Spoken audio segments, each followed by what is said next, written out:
to this blue, let's have it right. Up the Chelsea, up the Minerals FC, let's go.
Have it right, Minerals FC.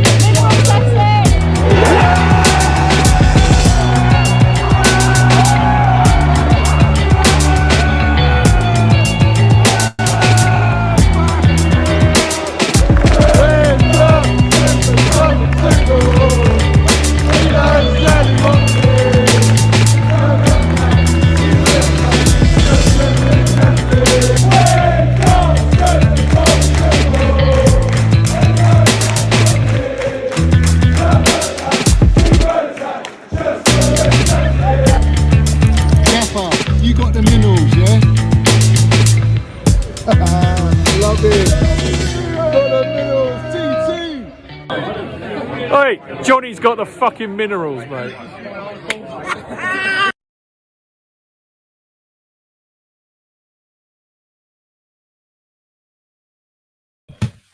So have it right. Up the Chelsea, up the Minerals FC.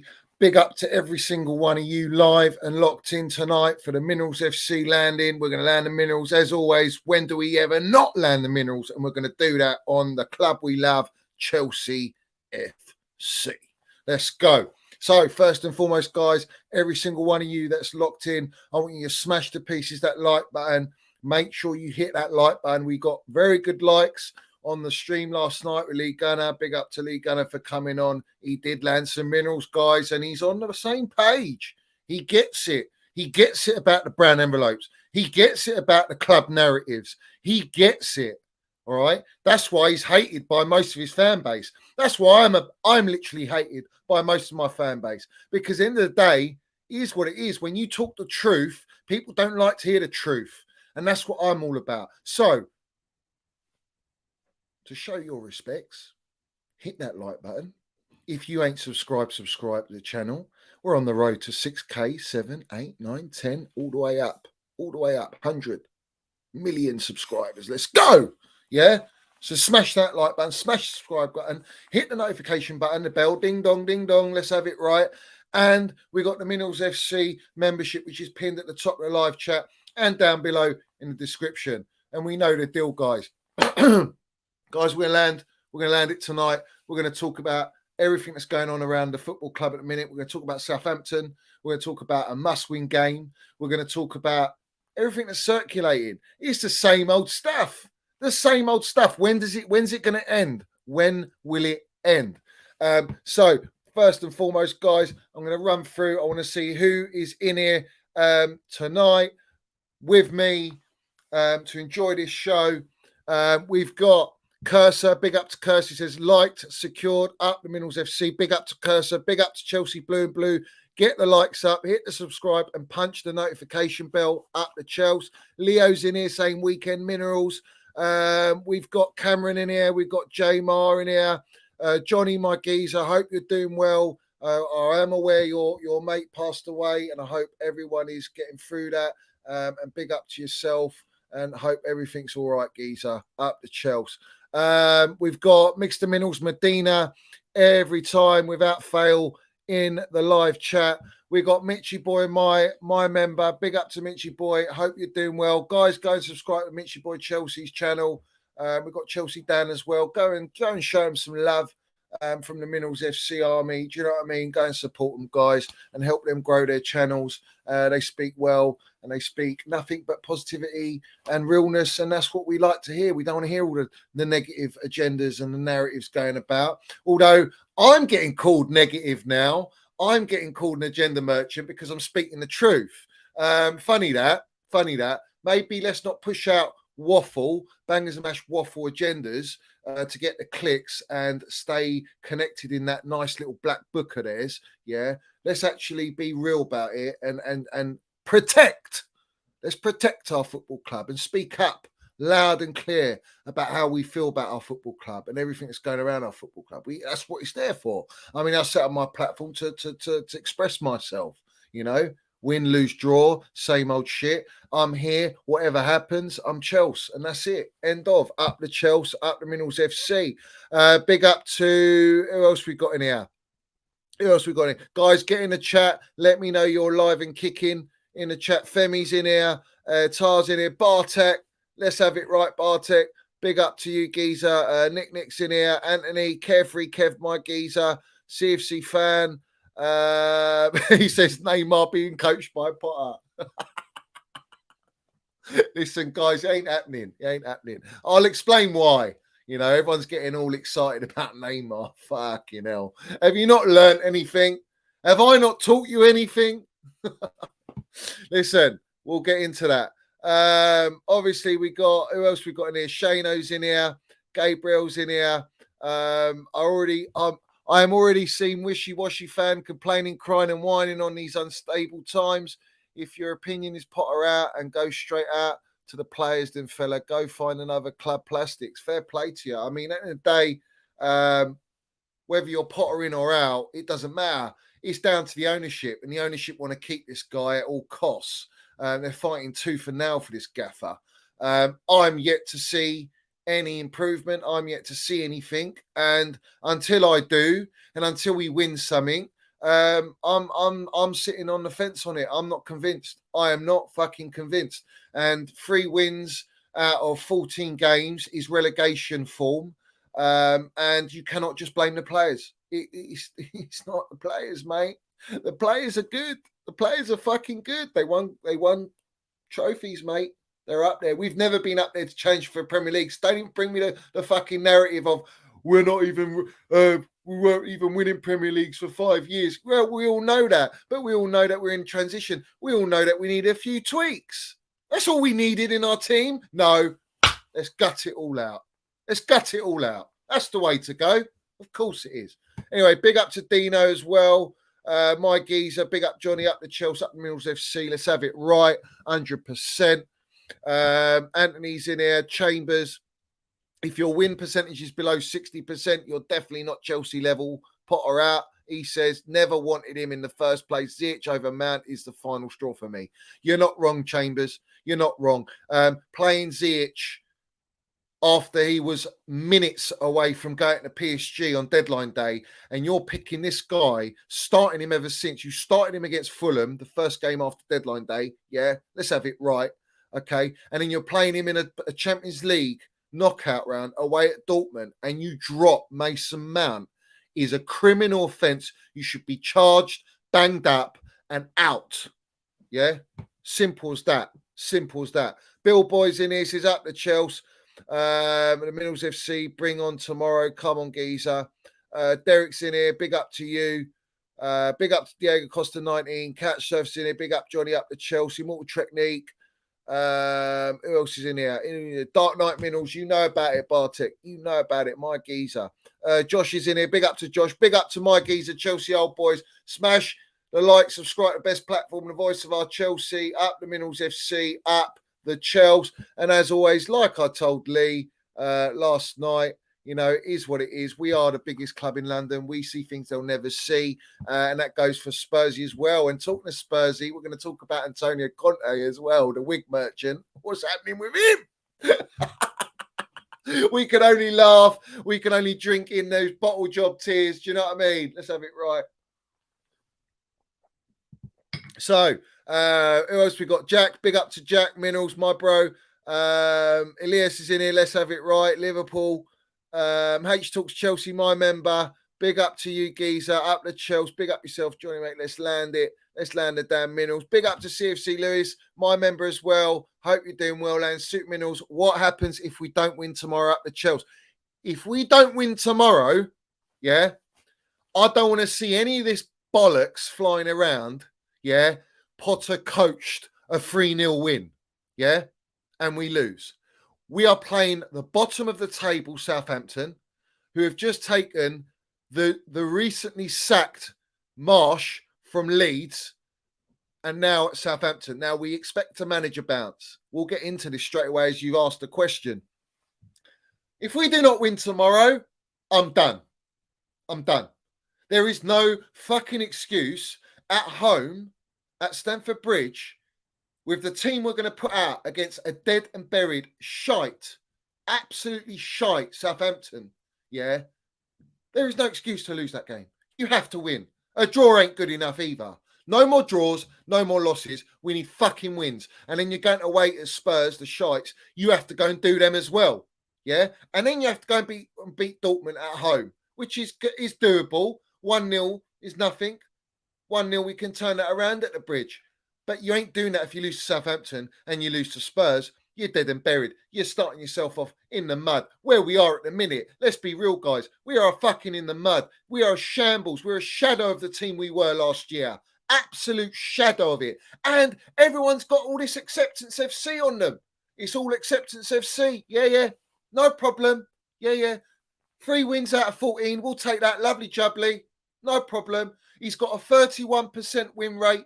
The worst of any Chelsea manager, permanent manager for 27 years. Yeah, we'll lap it all up. We're in a rebuild. Are you fucking joking? We needed a tweak. We needed 2 midfielders. We need a striker, and we need a defender and goalkeeper. That's called a core and backbone. What did the ownership go and do? They haven't gone and done that. They haven't addressed it.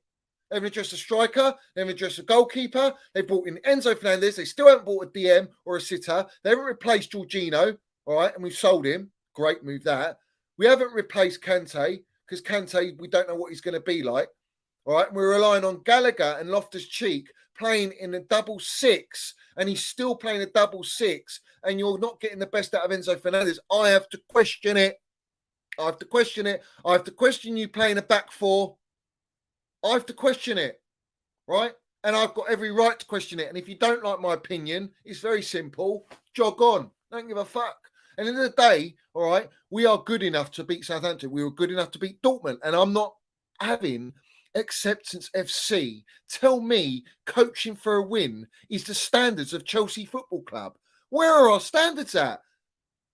This is mid-table mentality. This is Chelsea, Potter. If you cannot handle it, if you can't handle the minerals generals that we got in our squad, you cannot handle the pressure at Chelsea Football Club, then it's very simple. Resign, leave. You ain't good enough. Yeah? Either act like you're good enough, show us that you're developing these players, show us that you've got control on this team. Yeah? Because right now, all I'm seeing is yes man tax. That's all I'm seeing. Yeah? That's all I'm seeing. There is no excuses, guys, for us to lose to Southampton. And no Chelsea supporter should accept it. None of this rebuild talk, none of this injury talk, none of these fucking excuses, yeah? We've got good enough players to beat this team. There is no excuse. And I expect us to go and win. Nothing but a fucking win. And everyone in the chat should have the same mentality. This is not a mid-table team. We are not Spurs. We are not Arsenal. We are Chelsea Football Club. And we have standards and we have mentality and we are winners, and our fucking cabinet has won the lot. It's got the lot in there. So let's act like it. Graham Potter, act like it. Act like a gaffer should act in the hot seat at Chelsea Football Club, because I'm not seeing it. Big up to CFC Lewis, my geezer, Land of Super Minerals. Big up to Alex in here, Chelsea TV. We got Kotsios in here, Alexka's in here. Who else in here? Who else, mate? Just Call Me Dave. Big up to Just Call Me Dave, my member. Hey, Johnny in chat. Big up to everyone. Everyone get in the chat. Land Your Minerals in the chat. Big up to Sean as well. Who else is here? Quino's in here. Big up to Quino. Lovely to see you in here. Jack Player, great comment. I don't get how Chelsea fans hate Mount. It's funny, to be honest. He's trying his best, and because of it, he was our player of the season for 2 seasons in a row, and he was one of the reasons why we won the Champions League. I don't get it either, geezer. I put it down to pure agenda, pure hatred, pure lack of support, and just complete narrative, just a negative narrative. That's what it's down to. And we're going to expose all that. Obviously, we're going to expose all that. Baz Jan's in here. Big up to you. Mount must play. Johnny, considering his banner is coming on, it will be disrespectful not to play him. Of course he's going to play. What? You're going to put his banner up and not play him? Yeah? What happens if the banner don't go up? What happens then? We've had it all publicised that the banner goes up. What if the banner don't go up? What do we take from that, guys? Has anyone thought about that? Let's see what happens tomorrow. I'm looking forward to seeing what happens. Everyone does the right thing and make sure that banner goes up. Yeah? Everyone should do the right thing. All right? And I've said my piece on that. But Minnals Mount has to play against Southampton. He hates Southampton. He'll bag goals against Southampton. He will do that. If we do not play Minnals Mount and we play fucking Ziyech again, I have to question it again, and a little bit harder this time. A little bit harder. But I'll be real, guys. He has to play him. He has to play the geezer. He has to play Mount. He has to play him. Big up Bobby Fairview. Big up Johnny. That show last night should be mandatory listening for all fans. Guys, if you haven't gone and listened to my last show last night with Lee Gunner coming on as a guest, it was real talk. There was no agendas. It was just straight up talking about our clubs and realness. And that is what the Chelsea supporters, that is what the Arsenal supporters should be wanting to hear, instead of all this fucking club narrative, brown envelope narrative being pushed out, all false agendas to suit narratives. None of that. We were straight in and we dug our heels in, and that's how it should be, guys. So big up again to Lee Gunner, big up to Bobby Fairview. And guys, it's the stream before this, so if you have time, it's only an hour. Go and land your minerals and put your comments in as well. All right, who else before I crack on? Big up to Mitchy Boy for Superman. He says, hope you're going to explain why Potter left Mount out. You want me to explain that? What's the best way to put it?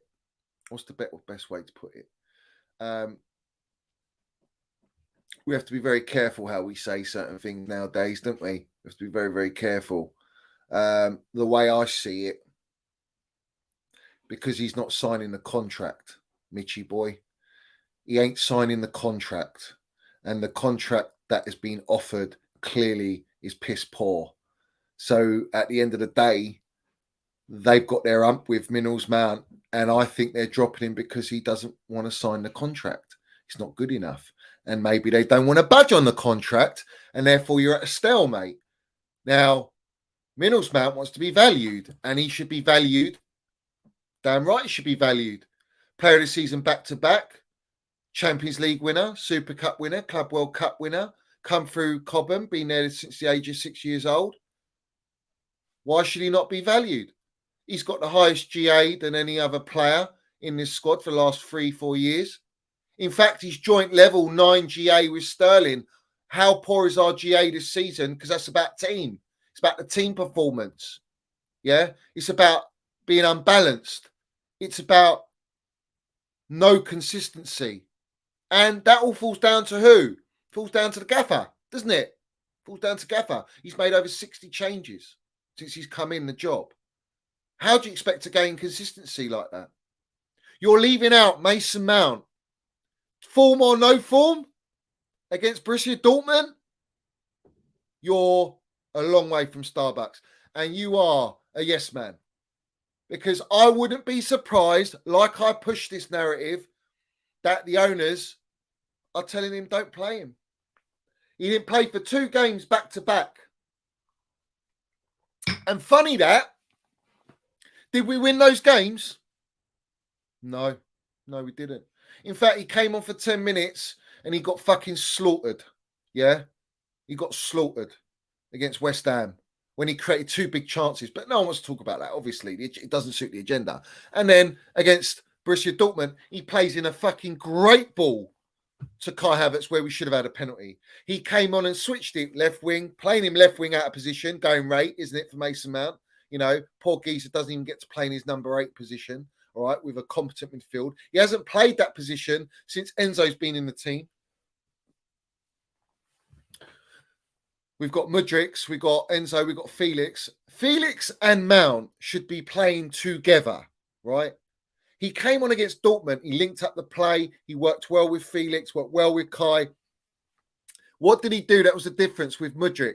Mudryk was giving the ball away every second, all right? Tricks and all that, and stupid areas, not tracking back. Mason Mount naturally has that. And when he came on, you saw a balance. And Potter knows it, yeah? So Potter needs to fucking stop bending over, all right, and play your best players and play them, right? Mason Mount has to play tomorrow. He has to play. If you want to win this game, you have to play Mason Mount. And I've just explained why he hasn't played. I hope that explains it for you, Mitchie. And we all go by what we know, don't we? You see all these guys that push out on their Twitter and their platforms, they know stuff. Well, Johnny knows stuff too. So we can play that game. I just don't brag about it. I don't go on about it. Do you know what I mean? Let's have it fucking right. Yeah? Big up to Mitchie, Land the Soup Minerals. Big up to Daniel in here, JCP World. Bartek says, Johnny, I love your streams, geezer. You Land the Minerals. Big up to Bartek, always supporting. Big up to Bartek. Big up to you, Land the Soup Minerals. And listen, whether I'm loved or hated, either way, I appreciate the ones that support me. The ones that hate me, I appreciate you too. Don't worry, I won't leave you out. So it is what it is, guys. It is what it is. Big up to every single one of you. Nick Smith, my geezer. Hope you're doing well. I know you keep moaning about the Singer beer and all that, but you might have to settle for that tomorrow as well. You know, maybe pre-book it for half time. Do you know what I mean?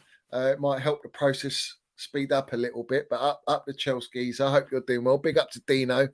Who else? Fat is in here, Land Superman. Don't want to hear the nonsense from the same people who want Tuchel out, Potter in, flip-flopping, turning to Potter out. Wrong uns they are. Can't stand the people flip-flop. If you don't like it, jog on. Well, this is the thing, all right? It's funny that all the ones that are reluctant, all right, to be honest about the situation, all the ones that are so pro Potter and so backing him and saying he's coached a 3-0 win when we've lost and all this nonsense, yeah.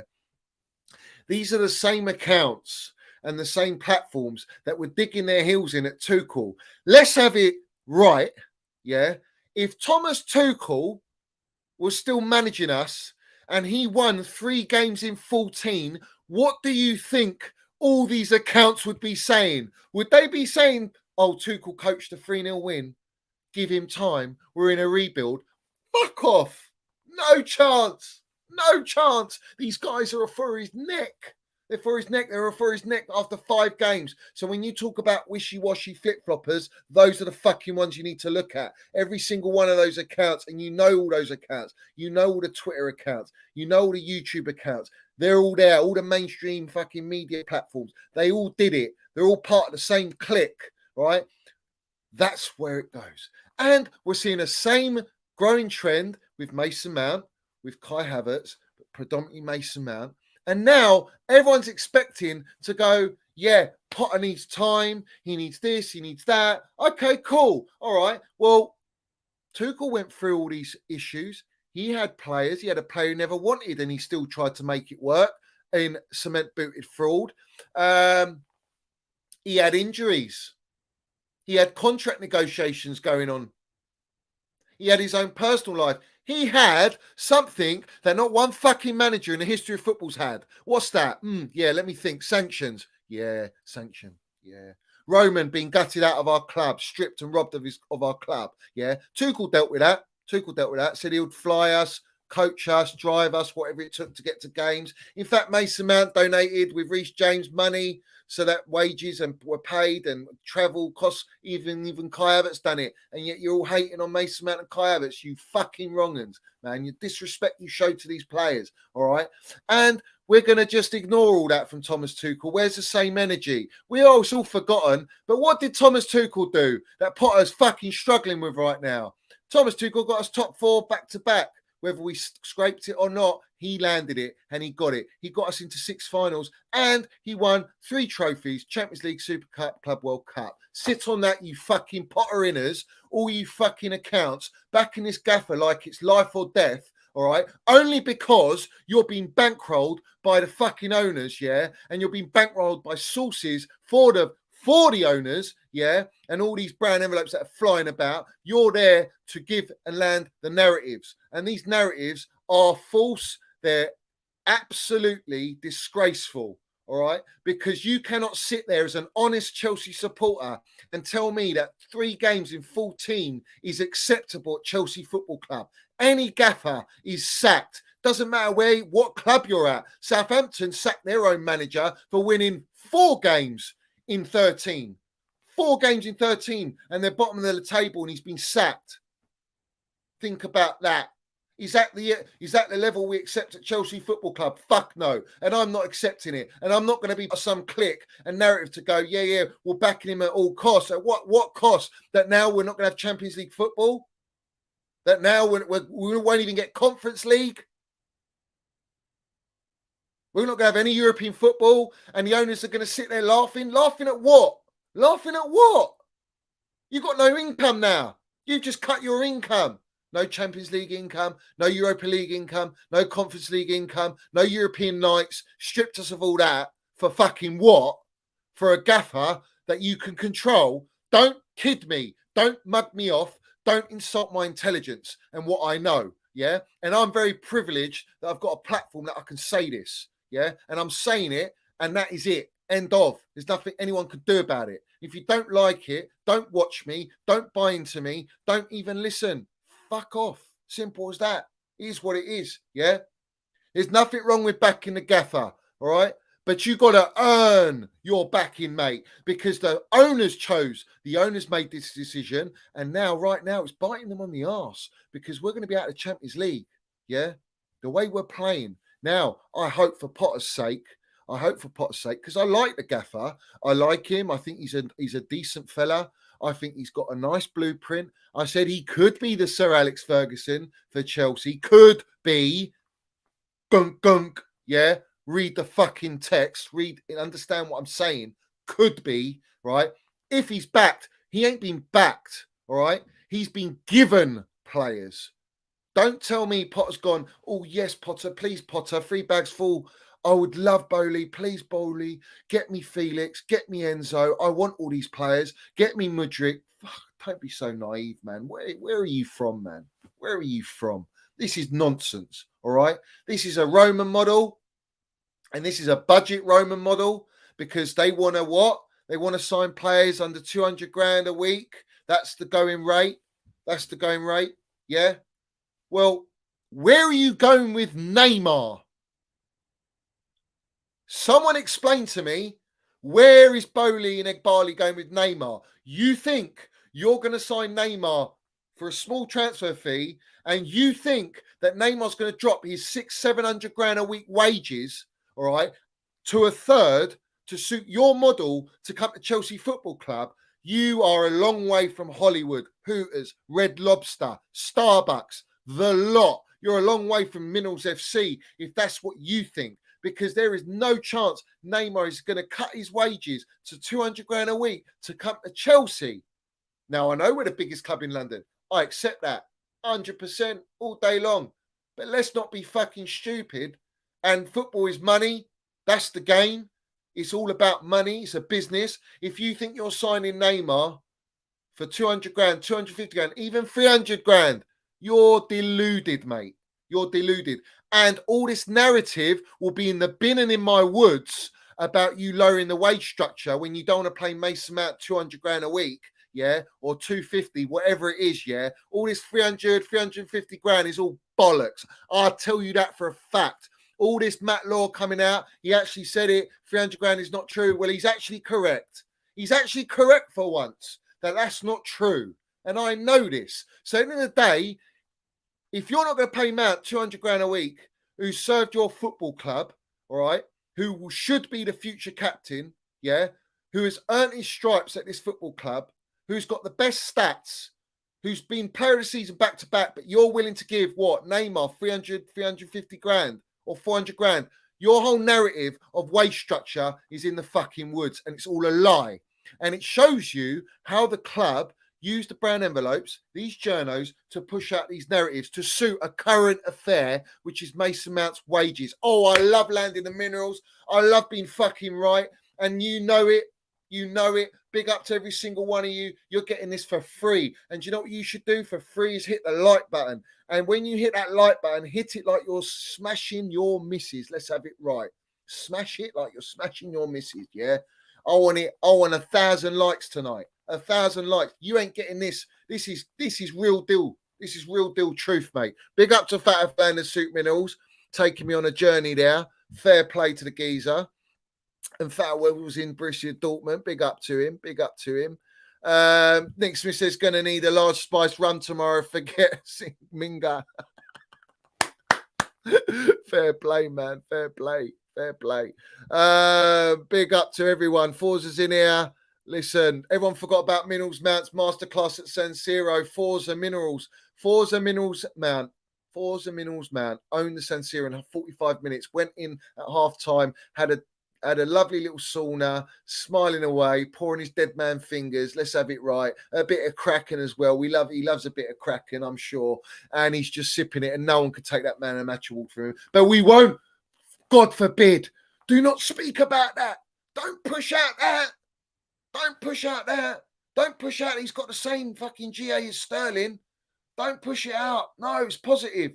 It's positive. Don't talk about the positives. Let's talk about the negatives. Let's talk about all the negatives. Let's blame Mason Mount for the way the team plays. Of course, that's the going rate. It's the going rate. Well, what's your excuse for the last 2 games, you muppets? What's the excuse? Well done. Well done. Well done. Listen, big up to everyone in here.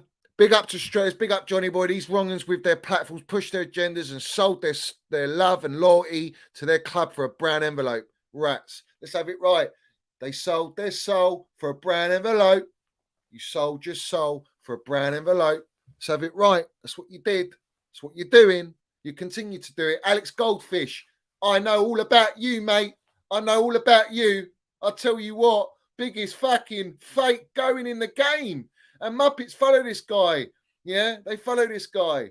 And they believe all this shit. This guy hasn't tweeted on Mason Mount for what? Let me think. Couple months now? Couple months? Little ringleader he is. He's got them all on lock. He's got them all on lock. So this guy, pushing it out, isn't he? Pushing it out. Poor. It's sad, really, because you sold your soul for a fucking pound note. It is what it is. You push out the narrative, push it out, mate. Push it out. It's funny. Everyone talks about Felix, guys, and Felix is a baller, but he's a lone player. He's not even our player. He should play with Minerals Mount. But no one wants to talk about how Mason Mount pocketed him, showed him up on his own turf at Atletico Madrid against a fucking 11 men behind the ball. And Mason Mount annihilated Atletico Madrid. Completely run rings round Felix and all these players. But everyone seems to forget that. You see, sometimes you don't realise what you've got until it's gone. And I am coming to the realisation that possibly Mount is going to leave. And everyone thinks that, Johnny's going to leave. I ain't leaving for shit, you little cunts. I ain't leaving nowhere, mate. And I'll be here on the day he leaves. I'll be here all the way through till I die, Chelsea through and through.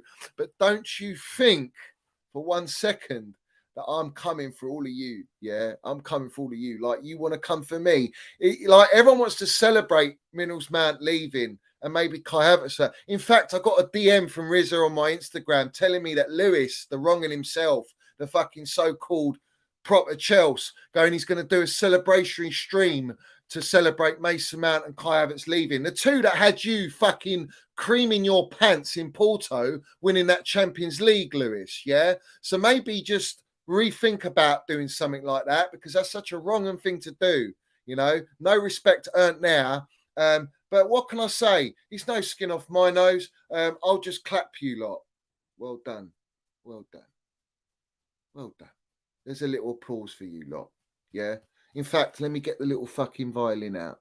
Let me get the little violin out. So it is what it is, guys. It is what it is. You know, we have to be very wary about all these narratives going out. The way they treated Mason Mount, because obviously we're going to talk about Mason Mount's contract. I'm going to bring you up all the waffle that's flying about and all the agendas, yeah.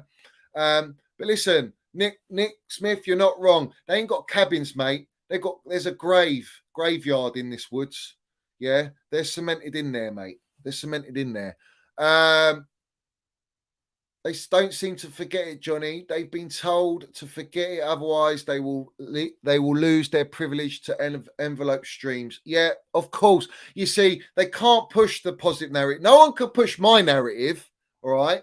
No one can say what I say. This is why it's so beautiful that I've got my own platform. Is that no one can say what I say,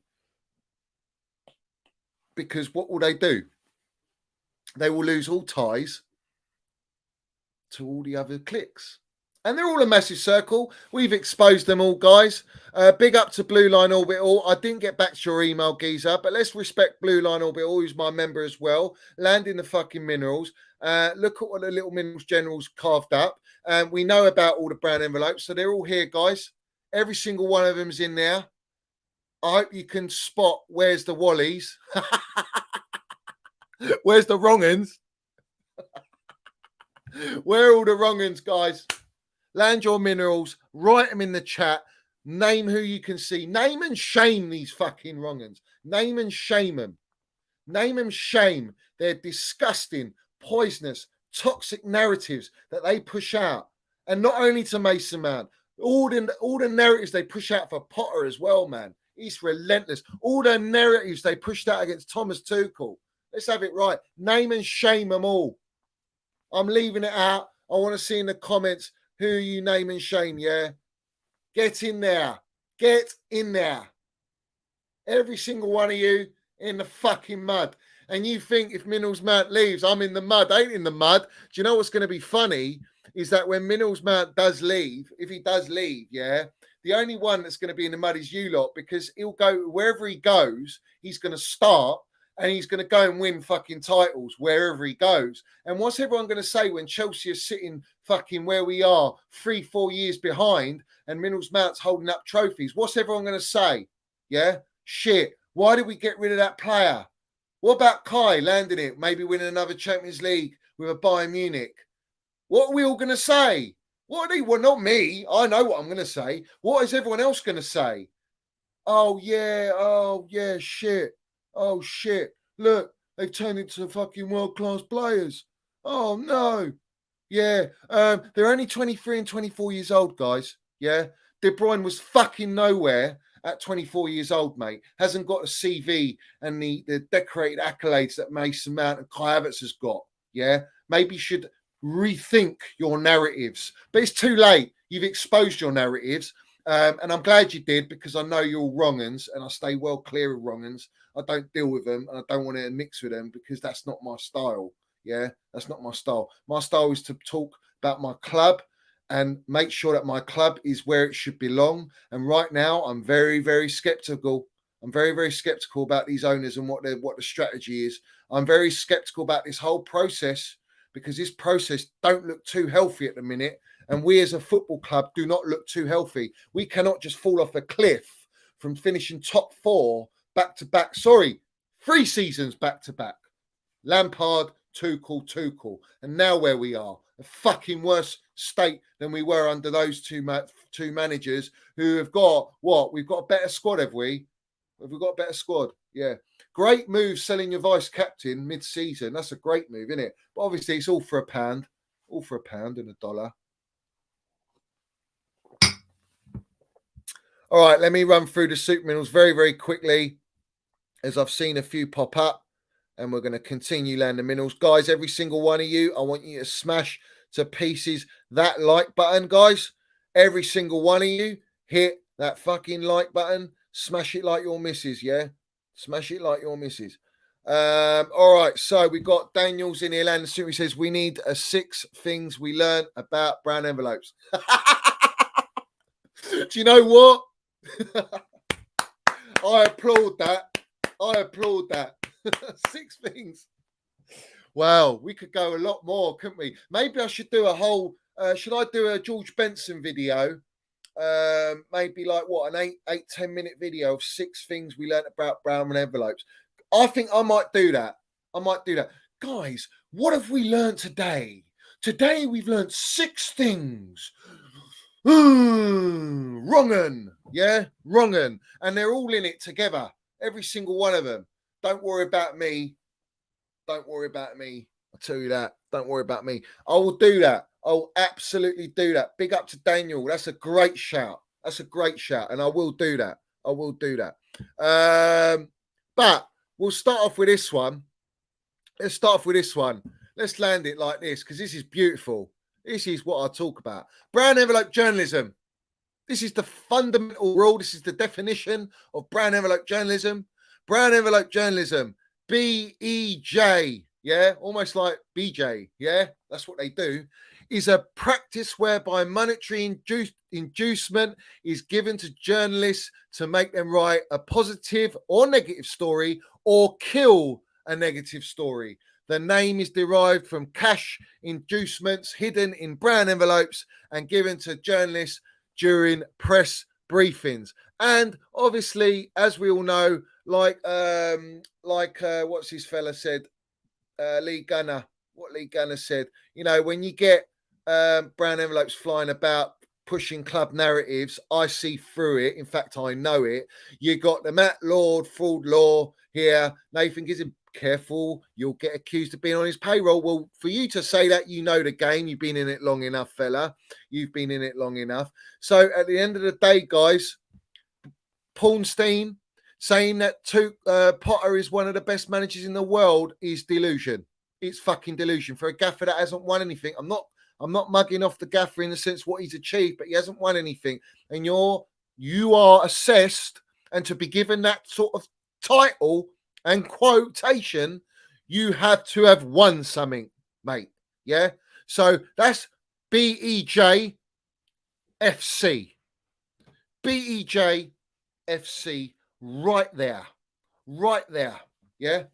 Don't feed me nonsense. I don't buy into that stuff. And everyone worships Ornstein like he's the kingpin. Ornstein dagger. Ornstein. No, we're doing the Minerals FC dagger. Yeah, the Johnny Minerals dagger. Yeah, fucking once it strikes, that's it. You're done.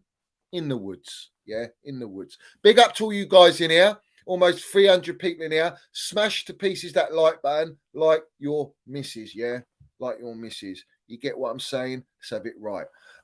So all day long, guys, all day long. We'll just keep landing it all day long. Mitchy boy, big up for you. Soup Mineral says, sorry for coming back to this. I'm working.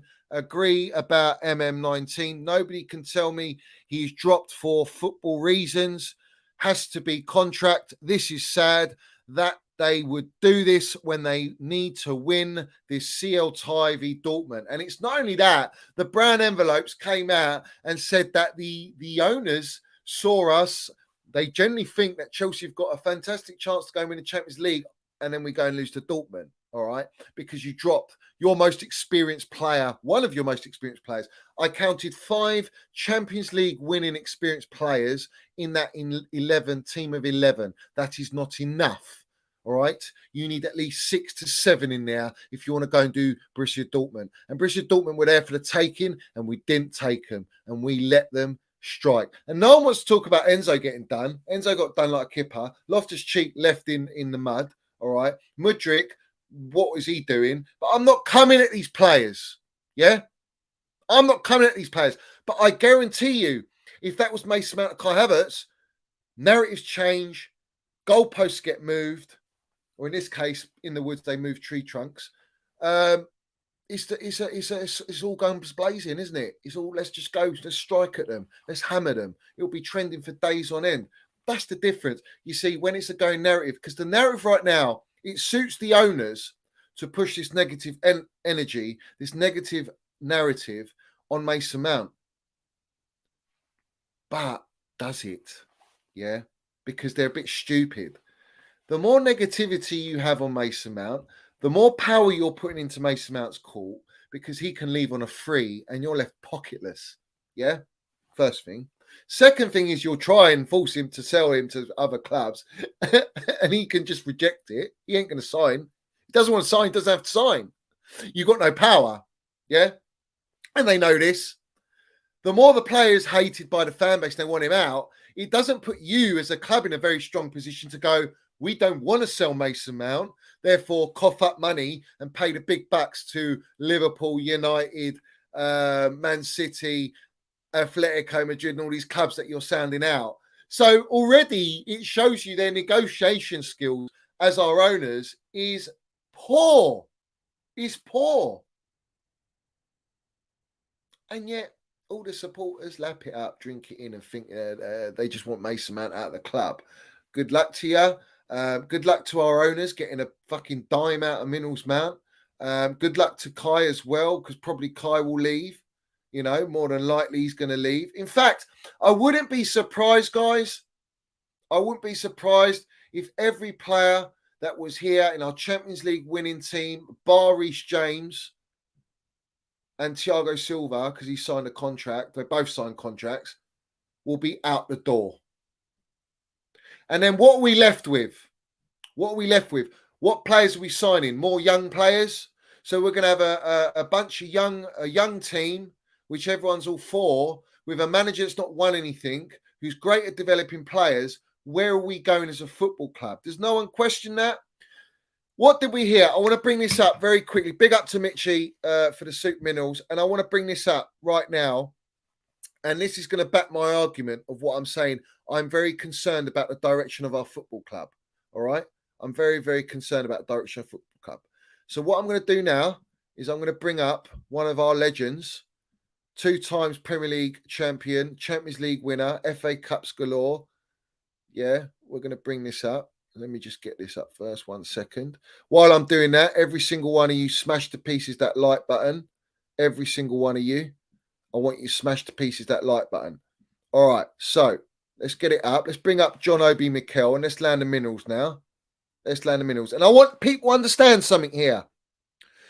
I want people to understand the difference between now and what it was, which wasn't long ago. And are you content? Are you confident with what is happening right now? So let's let the Minerals land right now. What was it like being part of that dressing room? Well, with so much turbulence. Well, one thing was we always had a meeting with Roman. Obviously, once the team is not doing well, he comes in and then he has a chat with us, and then he sits down and everybody sits and they start. He has this guy, his friend, who sits with him. He's the interpreter. And then he starts screaming at Russian. He starts shouting and screaming in Russian. and then the guy interprets in English. And then he starts screaming and then goes off. It's like, okay, you know what? You guys go back now and play football and start winning. And if we're not doing that, the next time he comes in, he flies in with his helicopter and comes to the training ground. And that's it. We know the manager's gone. Okay, so it's a two strikes and you're out. 2 strikes, yeah. So once he flies in with his helicopter, you knew the manager is gone. Right. Yeah. That was the death knell for every manager, the sight of the helicopter. There's the helicopter. The manager's gone. Roberto Di Matteo's the interesting one for me, Mikel, because if people forget this, and we were talking about it today, not only did you win the Champions League in 20, you won the FA Cup. He did the double. He did the double, yeah. As a caretaker boss. Yeah. What does that say about the strength of character of the players? Because John also talked about that. There was a real unit. Di Matteo had no experience as a gaffer. Came to Chelsea and it was the players. The players are elite, yeah, experienced generals, and he just had to guide it along. You guys, I said it earlier, proper men, right? You guys kind of ruled the roost yourselves. Proper men, that's what you call it. Right? Yeah. And when you look now at the football teams, the clubs, the players, when you look at Chelsea, listen, they're doing well. But it's just what you said now, proper men. That's what we had then. You had the likes of Michael Ballack, you had the likes of Shevchenko, DJ Drogba, Carvalho, John Terry, Frank Lamps, Lampard, Cech. Ashley Cole, Czech. The ego that was in that dressing room is off the roof. Yeah. Right, guys. Now you tell me, where have we got that now? Where is Bowley, Egbali buying these players? Where are they buying these players from? Someone explain to me, where are we getting these players? These egos, these great experienced players, which it doesn't matter. You go out there and win. And when he talks about the training and the intensity of the training, which he's going to talk about, I know Mason Mount's like that. I know Reece James like that. I know Thiago Silva's like that. I know Georgie was like that. But where are the others? Kante, another one. These players, Chile's there. Mendy was key in our Champions League. A big personality. Rudiger, another one. And a man in the dressing room. All fucking gone. Where is it? And now we're what? We're building a team of super youth.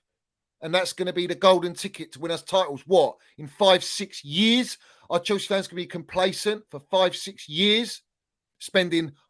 We spent 600 million. What about when we spend another 600 million?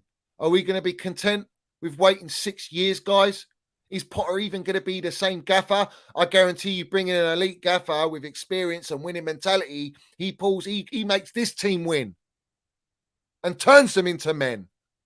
Just like Thomas Tuchel turned our players into men, our young players, like Lampard turned Mason and Reece into men, yeah, at a young age. Talk about minerals, mate.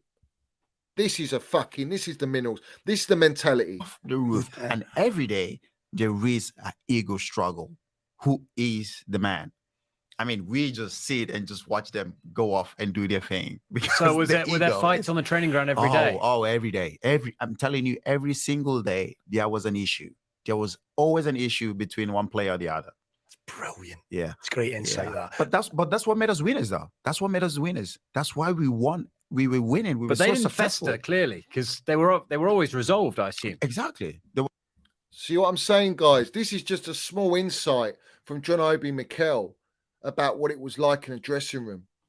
It's a fantastic show. Dubai Eye 103.8 FM, whatever. The show is on YouTube. There's plenty more to watch. I think it's about half an hour or something like that. And he talks about, obviously, Roman, when you know Roman's coming on his helicopter, the gaffer's getting sacked. You know, he talks about Rafa Benitez being the worst manager at Chelsea. They were so happy for him to leave. He said his favourite manager was not Jose Mourinho, funny enough, although he feared Jose Mourinho, but his favourite manager was Carlo Ancelotti. Carlo Ancelotti was his favourite gaffer. Again, all these managers we're naming, they won things. And they won it in quick succession, quick time. Where is that from our gaffer? Where's that mentality? He doesn't have it.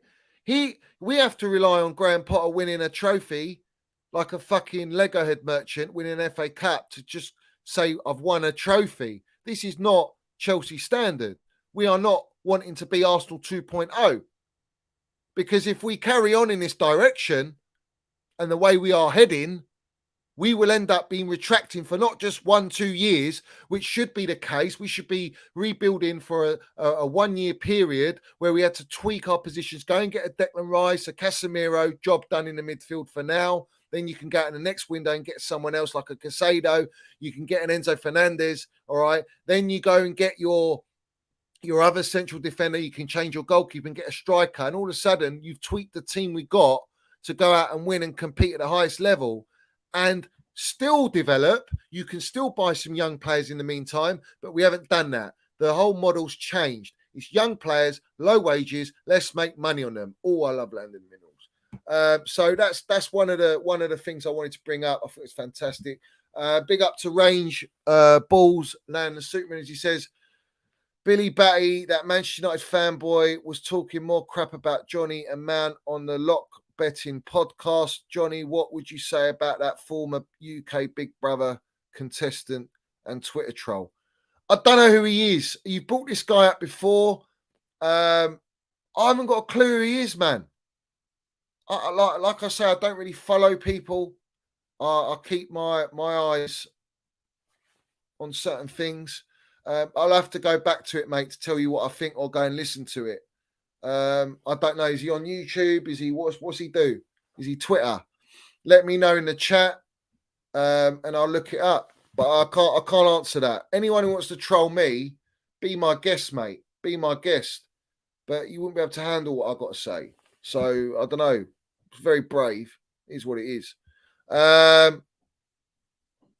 Big up to every single one of you, man. Another one, Alonso.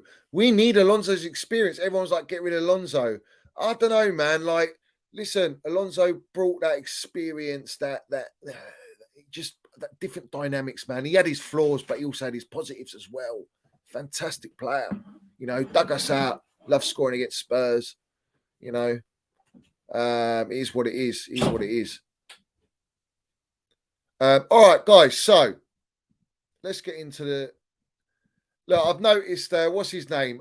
People sending me clips of Eunice. Let's have it right. You haven't got a fucking middle say, let's have it right. What about nitty gritty? That's a bit more you, innit? Let's get into the nitty gritty. Nitty gritty, yeah. Yeah. All good. All right. All gravy here, mate. Like, let's crack on. Now, I want to bring up something here. Where is it? So we've got Nizar Kinsella. Yeah? Nizar Kinsella. Who's breaking news today. Yeah? We know about Nizar Kinsella. Obviously, we all know about him. He's a Man United fan. He's on Bowley's payroll. We know that. And he's trying to sweeten it up, is he? Is he trying to sweeten up the relationship? Nah. Journos are all full of shit. They're out for themselves. They want that story. They want to grow their following, their trust, their credibility. That's what they're all about. He's put Mason Mount felt destined to be a future captain, talking in past tense as if it's all over and there's no contract. And one club man at Chelsea's love for the history, staff, and support is shown in his sincere actions. Not wrong there.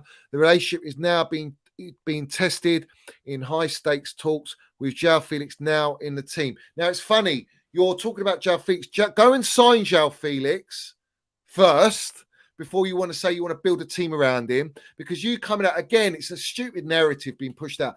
You want to build a team around a player that's on loan, but now it puts Atletico Madrid in a stronger negotiation corner. They can go, yeah, you want to build your team around him? All right, cough up 120 million then, Bowley. Oh, yeah. Oh, shit. But it suits your narrative to try and get Mount, you know, to sign on your terms. You know, not very clever for billionaires. If I'm just looking at it from the outside on contract negotiation, I'm very aware of how business works. Hence why I speak the way I speak. Granted, with a little bit of passion, a little bit of emotion. But I'll say how I see it. And that's not a good look. Now, I don't really want to go into the fucking article, but maybe we should have let me just have a quick look while you're here. It will come up. I won't bring it up. I just want to have a quick butchers at it. While I do that, just smash that like button. So the midfielder remains one of the lowest paid players in the squad and is now finding his worth devalued by an influx of new players. So he's trying to make it out like, oh, Mason Mount's scared of not playing minutes now. Well, he hasn't played any minutes for the last 2 games. He hasn't started. We've played Felix. Apparently, he's the one. He scored 1 goal in 2. Really should have finished those two chances against Borussia Dortmund. I think Mason Mount would have finished those. I think even Kai would have finished those. But it is what it is. We wouldn't know until they do it. He says he faces a fight to get back into the Chelsea's team.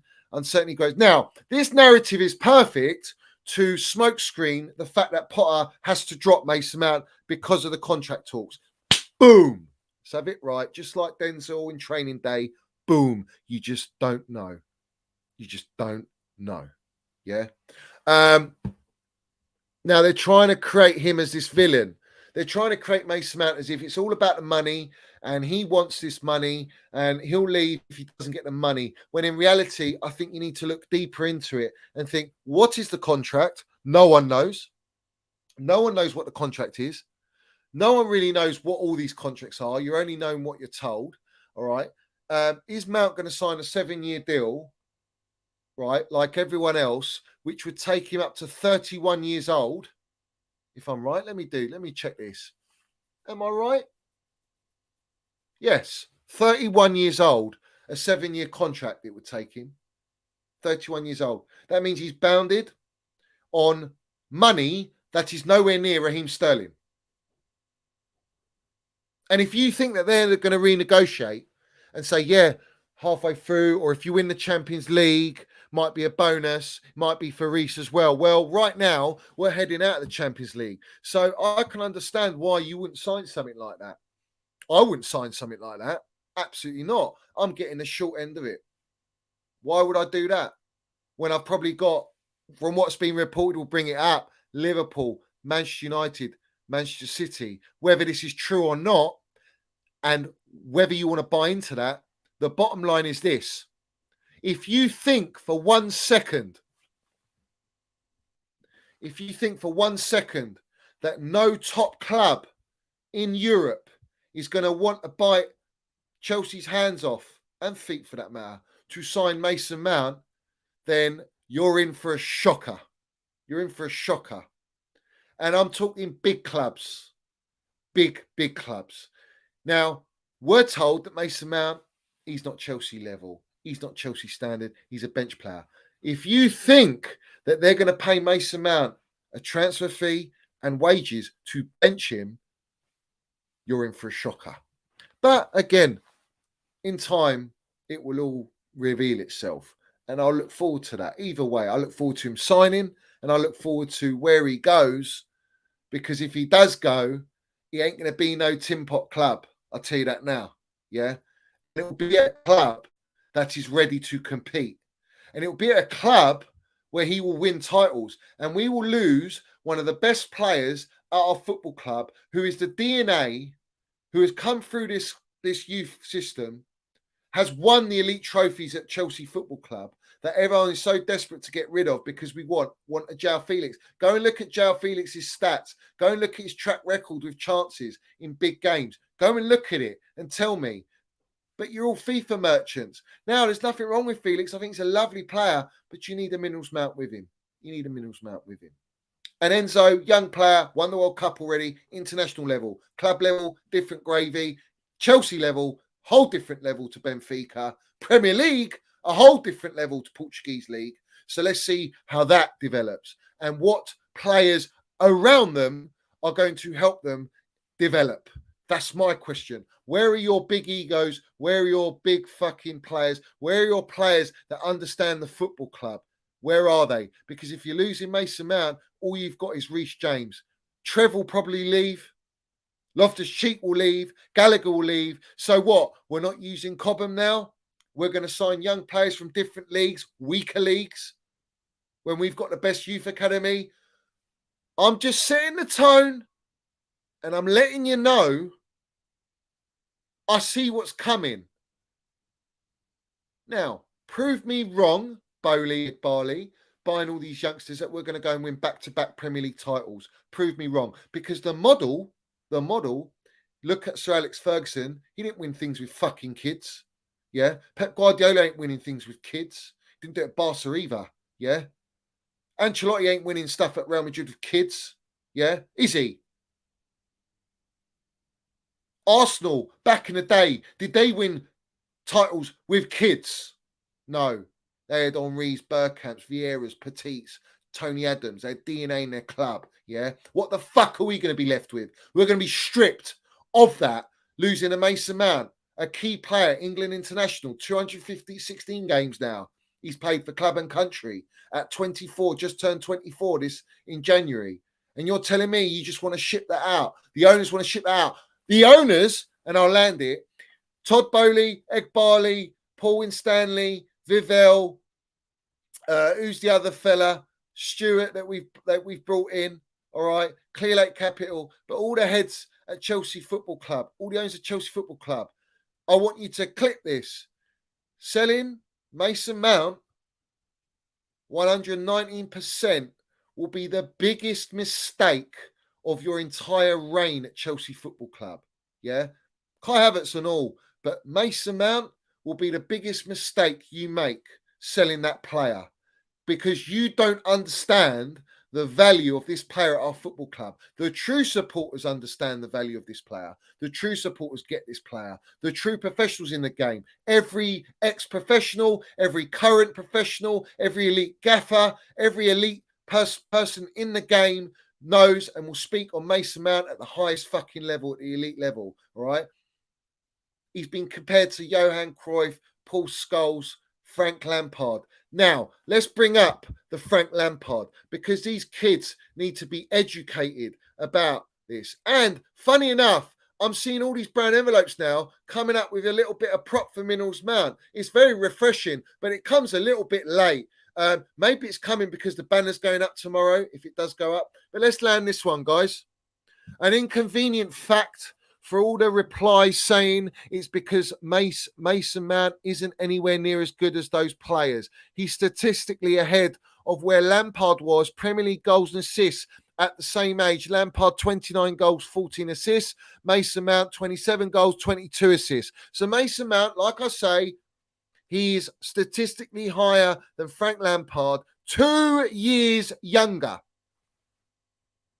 2 years younger. And these FIFA merchants, Xbox merchants, these little Twitter virgins, school kids, ones that lives in their mum's basement, fucking some adults do as well, some grown-ass men do, all these fucking wrong-uns on platforms, all these guys with the agendas, all the brown envelopes. You cannot take that away and ignore that, because Frank Lampard is the greatest, if not one of the greatest goal-scoring midfielder in the world. Yeah, generational. No one was calling Mount generational like me, because I know what he's going to be. No one was calling Frank Lampard generational before he came to Chelsea, and then he played 3 seasons at Chelsea. No one's saying generational. Look at his career, without doubt generational. I'm telling you, Minerals Mount is a generational talent. And if we don't see it at Chelsea, it will be criminal.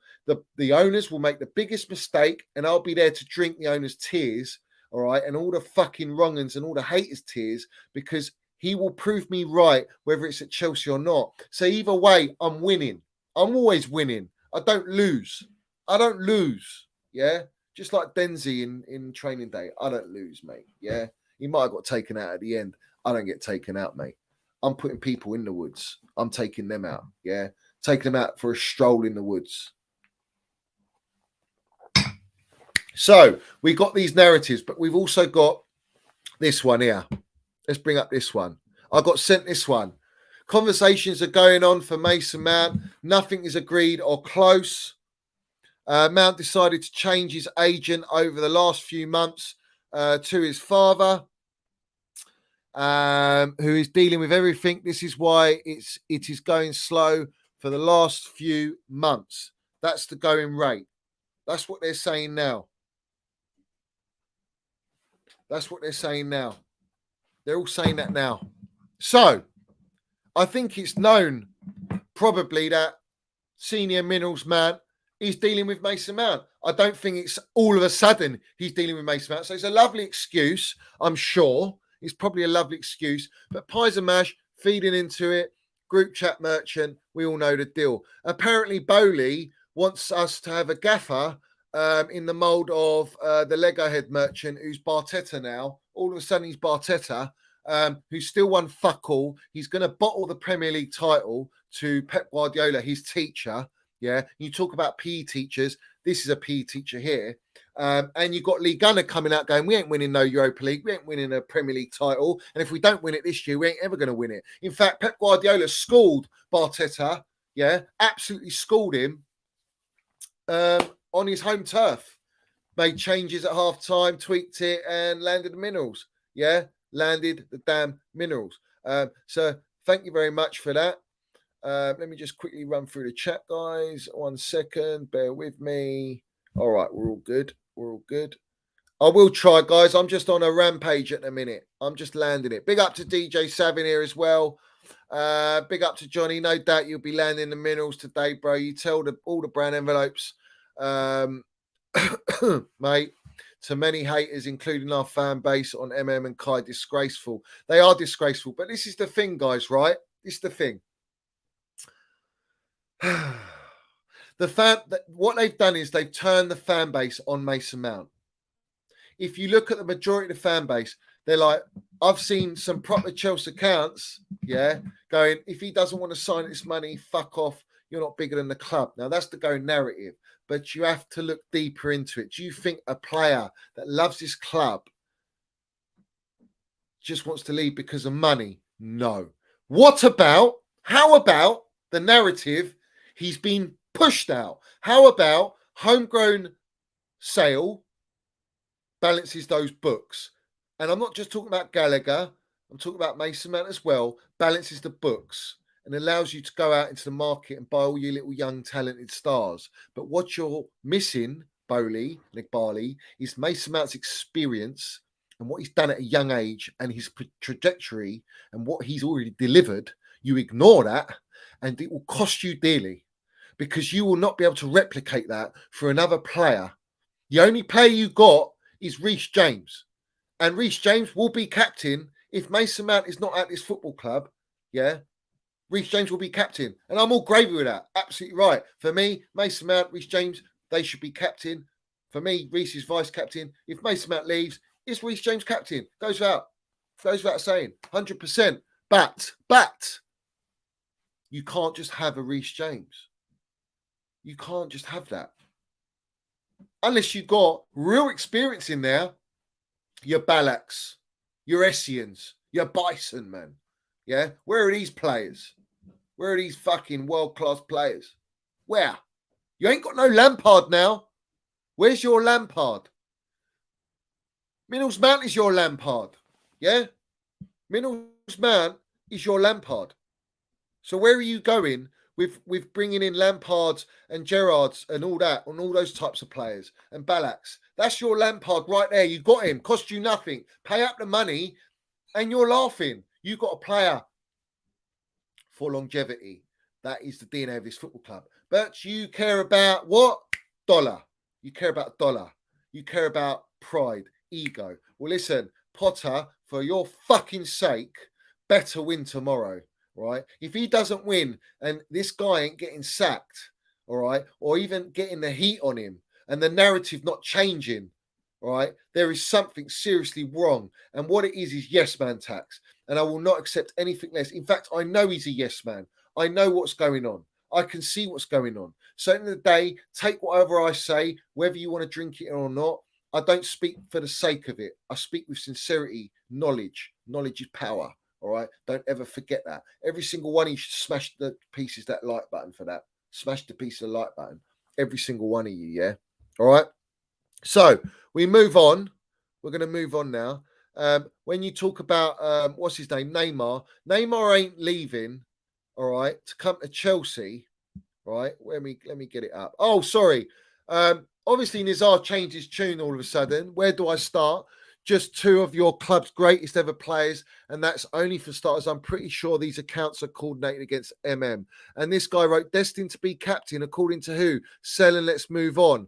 So now we've got two articles here. The first one is Frank Lampard reveals he was preparing Mason Mount to be Chelsea captain. He was grooming him as captain, and Lampard revealed he saw Mount as a future captain of the West London club during his time as Blues. I definitely made him captain. And then you've got the other, John Terry, which was dated 31st of March 2022. John Terry snubs Jorginho as he picks Mason Mount, 23, as Chelsea's next captain without a contract, says Arspequella. Barcelona bound at the end of the season. So he was already pushing for Mason Mount to be captain. He's also propaganda in Reece James, which I've seen as well. Both for me, captain, vice captain. But don't tell me, I didn't even put that up, did I? Don't tell me that he's not worthy of captain material because he 100% is. John Terry knows, and so does Frank Lampard. Both legends at our football club and know what it takes to be a leader in the dressing room. And we'll lose that player by sounds of it. It looks that way anyway. It looks that way. So it is what it is. Now, everyone's going to be all happy about it, but I wouldn't be happy, because are you happy that one of your greatest talents to come out of the academy is going to go to another club and win silverware and develop and have his best years at another club? What does that say about you as a supporter, and how proper Chelsea are you? Yeah, that's the first thing. The second thing is Reece going to stay long enough and wait 5 years to win a Premier League title, or whatever it takes to win another Champions League if we're not in it for another 2 years? Is Reece going to hang about, or is he going to want to leave and go to a club and win trophies? Because let's have it right. Football players have a short career span. And in that short career span, they want to win titles. Gerrard, whether you like it or not, regrets the day he rejected Chelsea Football Club, because if he went to Chelsea Football Club, not only would he have had the Champions League, he would have had Premier League titles. He's never won a Premier League title, and that scar will scar him for the rest of his career. Small margins, fine decisions that basically decipher and dictate your career and where you can go. So you have to question that as a footballer. You have to be very, very clever. You have to be very sharp and make sure that you make the right career choices, irrespective where you are at, whether you're homegrown or not. That's the way it is. That's the game, and we have to appreciate that. But no one can take Minerals Mount's legacy away from him. No one. No one can take that he's given and landed the biggest open play assist in Chelsea Football Club history to win the second Champions League in our history of our football club. No one can take away from Kai Havertz scoring the winning goal. It all comes down to that final. And that final, the goals win you games.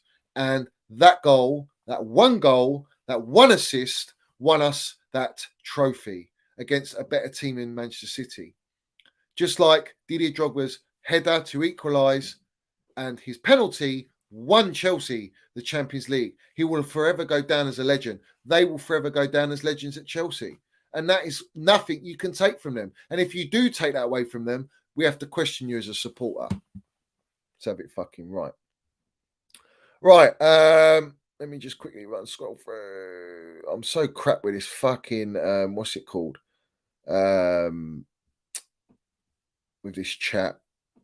I'm on my own, guys. So reading the chat is hard. I see the super minutes because they light up like Christmas lights. Apart from that, it's very hard for me to just quickly. I will interact with you guys. I will interact. And yesterday's stream with Lee, I couldn't really interact too much because we're obviously in converse and that. So big up to every single one of you. It says Billy has a lockbetting.com and a K100 Informer. Get the badge in. Let's have it right, Johnny. All right. I don't know. I'll check this guy out anyway. And we see what he is. Or guys, let me know in the chat, who is this fella? Go and check him out, because I'm live at the minute. So let's keep rolling. Also, another thing with Reece that's very concerning is that he's injury prone. All right, we've absolutely, literally gutted out our whole medical team, and no one talks about that. No one talks about, since we've gutted out our medical team, we've had fucking 12, 13 injuries. Yeah. We've gutted out our youth system by the looks of it. We're not using that. We're just going to build players through. And we're not going to buy the experienced players. I'm concerned.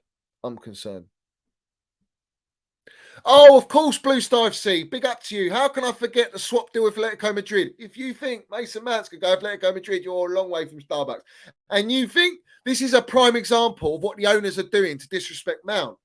They're disrespecting this player by putting a swap deal for Felix.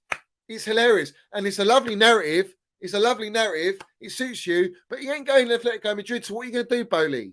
What are you going to do? Listen, you, Bowley, Egbali, let's have it right. You need to show me. Yeah, what you're about. And it's not just a few transfer windows. I'm not bought. Big up. What is going on, guys? What's going on? Why is everyone in the chat? Big up to Sean. He said, what? Johnny Reese out of the squad tomorrow. You're fucking joking. Why? What's happened? Let me go on Twitter. What's happened?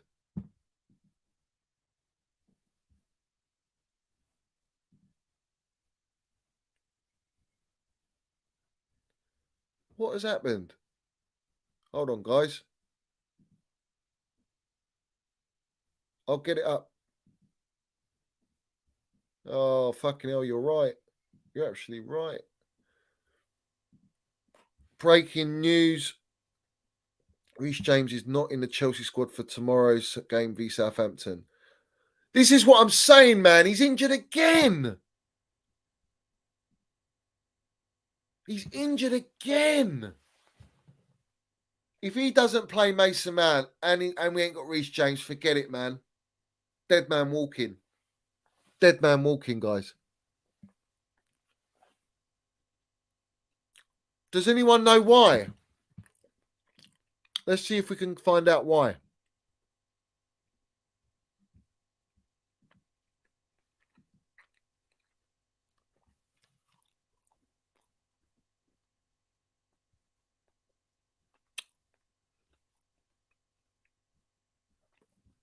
Let me search it.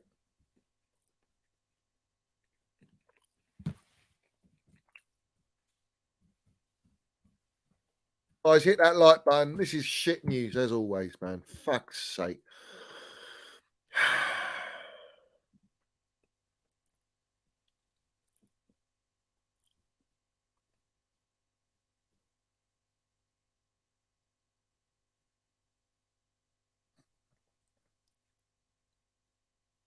Why? I mean, he wasn't this bad, guys. This is what? 3 injuries now. Guys, this is 3 injuries in a season. Is something happened or is it an injury? Is he got injured in training? What is it? Has anyone else broke this, guys? Or is it just absolute Chelsea?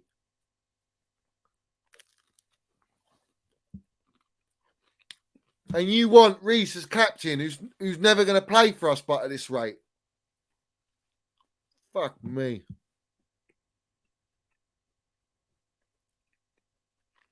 And not only that, how long is he out for? That's the other question. How long is Reece out for? It would be breaking on my channel, wouldn't it, guys?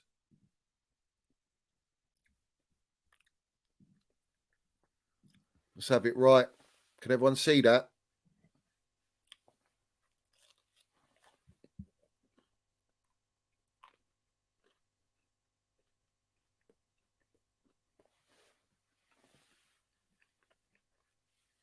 Big up, Stretters. Hold on, guys, man. Let me look on my phone. It's a little bit easier. But bear with me, yeah?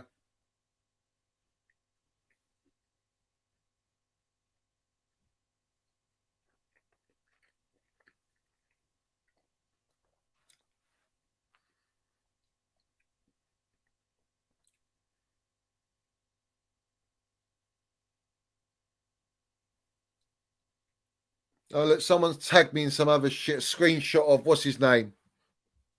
A fella that's in the woods. Yeah? This fucking wrong one. And he put out about senior Minerals Mount, Tony Mount being,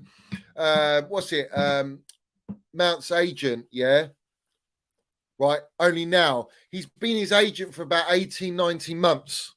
Yeah? But they're putting it out now to blame it on his old man. Shocking. Tells you about narrative, doesn't it? Tells you about narratives and how it suits certain corners. Strictly no wrong-uns, H-Talks. You know that. Strictly no wrong-uns. Yeah? Strictly no wrong-uns, mate. Let's have it right.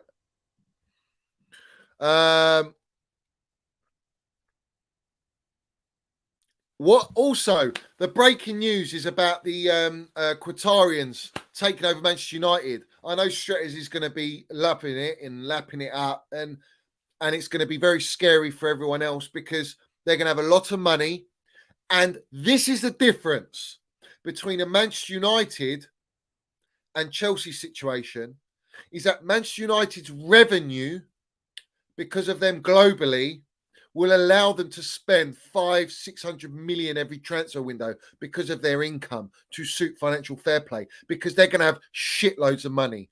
All right. A lot of money. A lot of money. Yeah. Now, we all know Ten Hag is a fan of Minerals Mount. Watched him at Vitesse, at Ajax. Loved him. Yeah. We know that. We know that. We know Pep loves Minerals Mount. We know Klopp loves Minerals Mount. We know Tuchel loves Minerals Mount. There is a lot of things. There's a lot of people that's going to be in a lot of woods, man. They're going to be in these woods, mate. Yeah. But apparently this deal's going to get done very soon. All the United fans, yeah. Official Qatari bid put in tonight to take over United Monster Club incoming. It's going to be dangerous. And what are we laughing at? What are we going to have? Listen, I wouldn't be surprised Man United go and buy Mbappe and fucking, what's it called? Neymar. Do you know what I mean? What are we going to do? We're going to carry on buying kids, yeah? And letting all our best players go. No Cucurella, no Ziyech. Duh, come on, guys. Is this for real?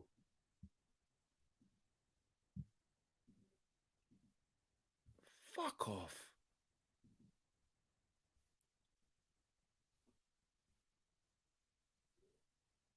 Where does it say that? Who's reporting this? Hold on.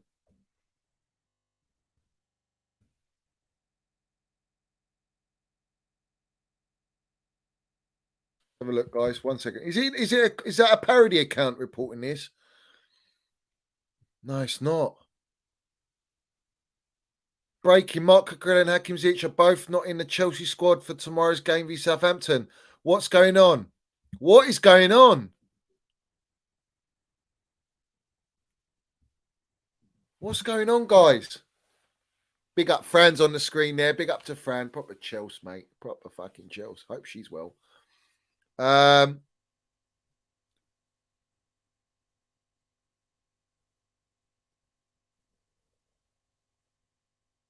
If Southampton win tomorrow, we're done. Like, we're done. I think we're just a banter. We're a banter FC if we lose to fucking Southampton. Well, to be honest with you, I think Chilwell should start over Cucurella anyway, and Mount should start over Hakim Ziyech. But to have no Reece again. Is Reece James injured though, guys? This is the thing. Is he missing it because of a certain issue, or what is it? What's the reason? This is breaking news, guys. Breaking news.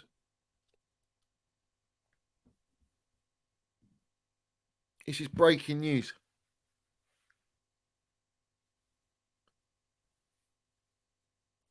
So Jack saying some random guys leaked 1 hour before Sam 345 and has said Reece James done his hamstring. Why is Chilwell out? Oh, we're done. We're done. Listen, if Reece James is injured again, guys, this is a shit show. This is a shit show. What's our injury team saying, guys? I was just talking about the injury team, the medical team, the new medical team Bowley's got. Sound like they're fucking shit.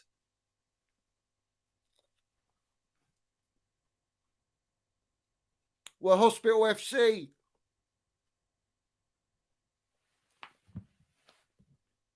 Look, we don't know yet. We don't know if Reece's hamstring or whatever.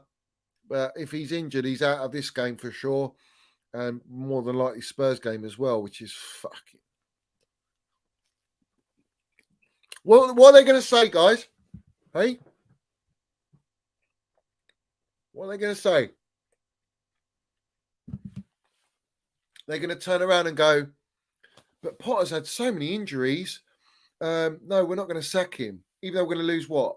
We could lose another 2 games.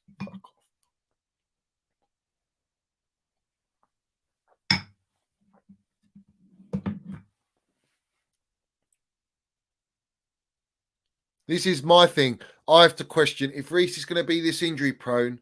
It's a major concern. What are the owners going to be like? Oh shit, we signed him on 250 grand a week, and the player never plays, doesn't play.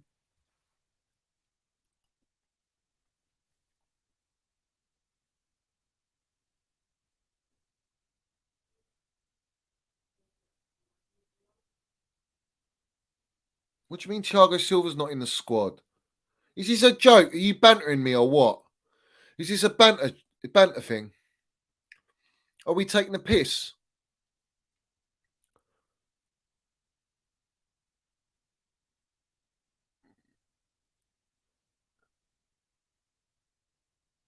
Who's tweeting this stuff, man?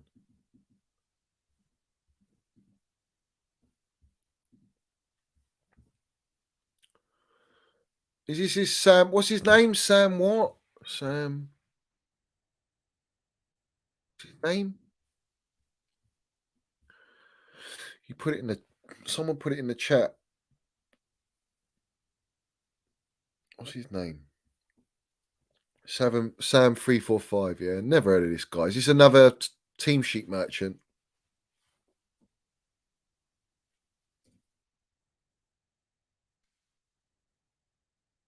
That his actual handle though.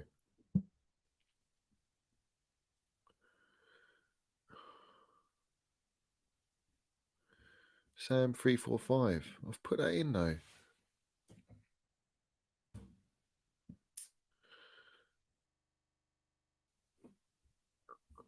Maybe I'll put like Chelsea next to it. It'll help.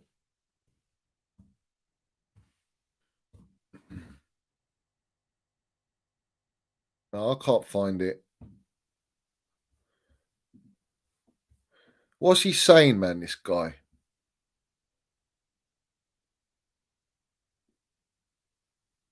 Guys, this is another thing. Are players like, I don't think players are buying into Graham Potter, and this is a concern. They don't respect him. They don't see him as that elite level gaffer. You got to make guys. We have to be serious about this. All right. No banter aside. If he loses tomorrow, and we go and lose to Spurs, it's done. It's done. I think it's done.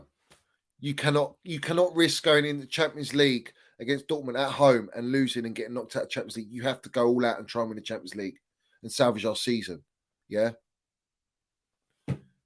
I know it's serious, Baz. Yeah, I know this is serious. This is fucking shocking news. Oh, we've just got him back. We just got Reece back. I can't be asked, man. I can't be asked for this. So are we saying Reece James has just been rested, or is he actually injured? What's it say? They're just saying he's not in the squad.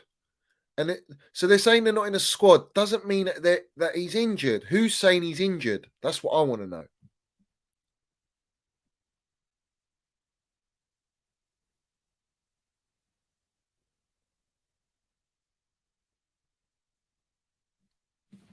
This is shocking, mate.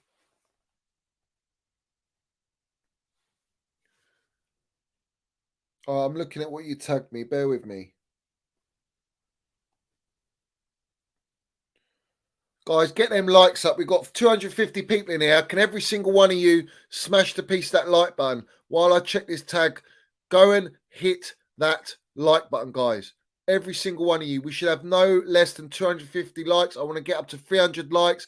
Everyone that's new in here, subscribe to the channel. Hit that subscribe button. Hit the like button, guys.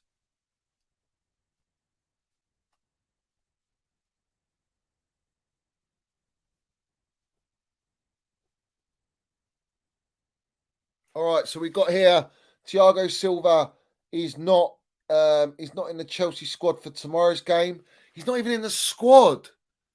So that means we can't even bring him on as a sub. Well, that's a ballsy decision. It's a big game.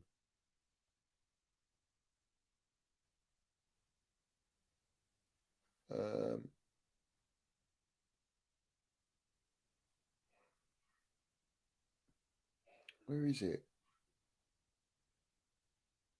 Yeah. So you've tagged me in. Okay. Guys, let's have it right. Can we afford to rest these players in the current situation? If we go and win the game, and he's done that, credit to Graham Potter, credit. But if we do not win, guys, we should be good enough to beat Southampton with even our weaker squad, to be honest.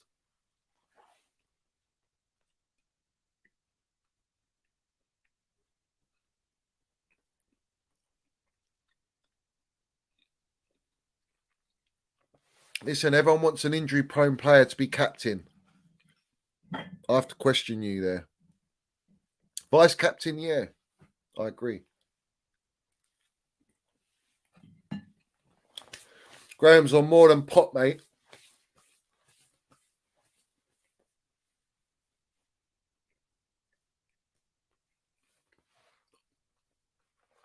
Johnny, whoever is leaking this Chelsea team news, need action taken. It's embarrassing, disgraceful. It is embarrassing.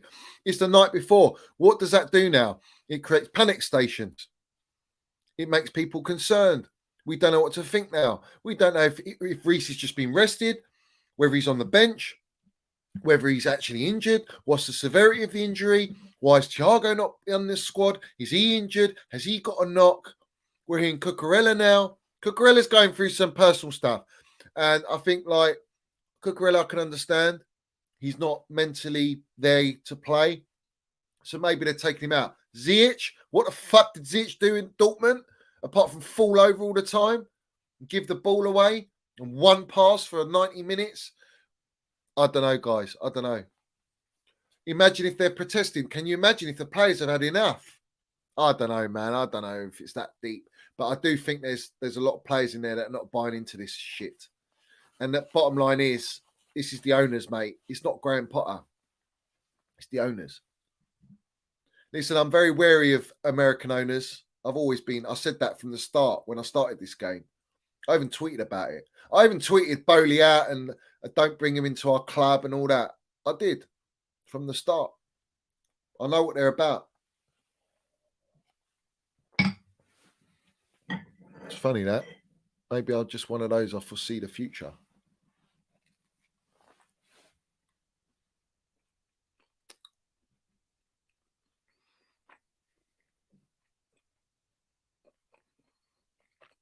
Oh, yeah. What's everyone going to say about the banner coming up? Everyone's having a bitch and moan about Minerals Mount's banner. Mason Mount's won the Champions League. Biggest open play assist. He deserves that banner, mate. He deserves that banner. He's one of our own. Yeah? Reece James got his banner. And no one moans about that. No one fucking moans about that. But they all moan about Mason Mount's banner because they just got pure agenda. Pure agenda. Fuck off. Hope you fucking enjoy it. Yeah? Oh, and Lewis, you'll be under that banner. Make sure you film it, geezer. Make sure you film it. You'll be under that banner. Maybe it fucking land some minerals on your head.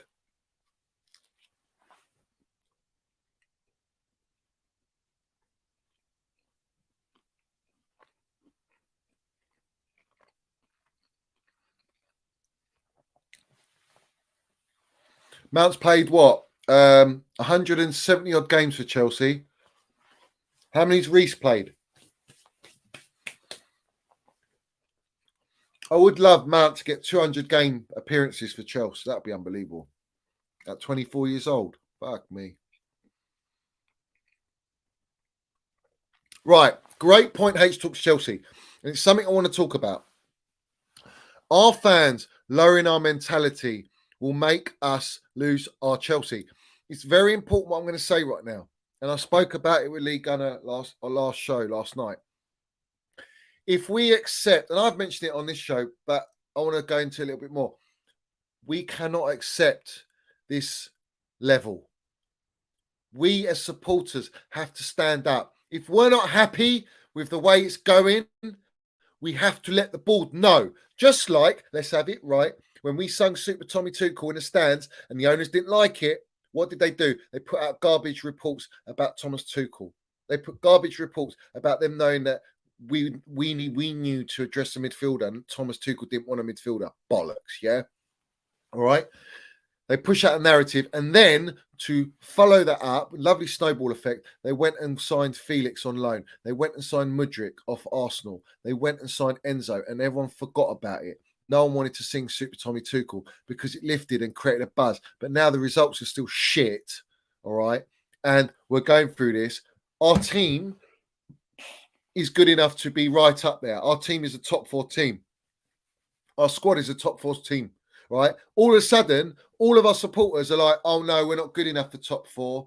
We're in a rebuild. Oh, the gaffer needs time and all this shit. When did we ever have this mentality as supporters under Roman? Because we were brought up by a lot of us. I'm pre-Roman, but a lot of supporters during Roman. Your mentality shouldn't be that. Your mentality is if you're not winning and you're not good enough, and we don't see any progress, development, or any change, or any subtle change for that matter, then we should be united as a fan base. But the problem is you got the kingpin brown envelopes fed from Bowley and the ownership, to go to all these journalists and all these accounts to feed out a narrative to fight against, if the Chelsea supporters were to be like that, and go against this whole thing of Potter, this whole thing of we're not accepting mid-table mentality, we're Chelsea, we're not accepting you selling Mason Mount. Well, there's none of that. And that's what's very worrying, is that us as supporters, we're going to end up allowing our club to just go further and further down in the mud. It's a big risk what the owners are doing.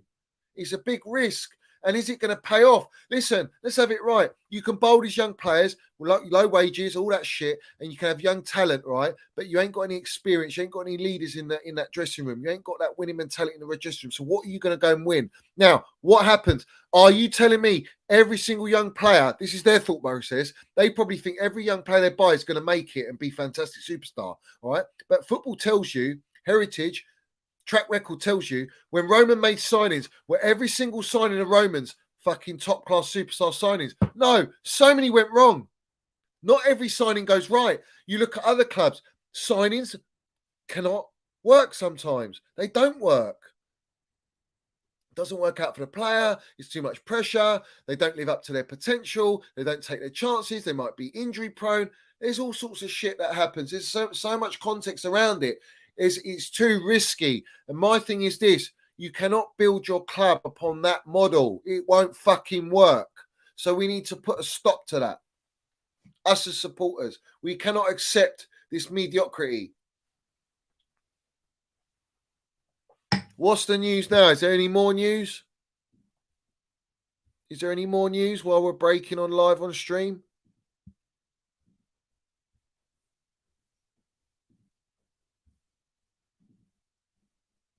Nothing.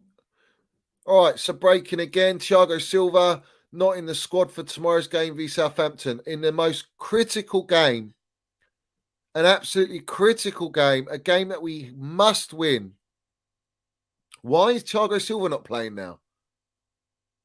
He's got to be resting. He's got to be resting. And you're saying Chilwell's out. What is this? Are we being trolled here, guys? Are we being trolled here?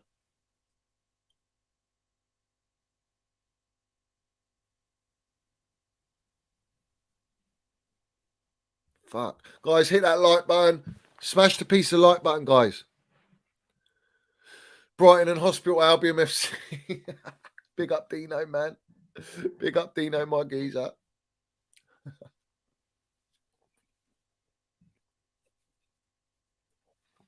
Ronnie's right. Resting for what? We're playing a one game a week, for fuck's sake. You hit the minerals there. You landed it.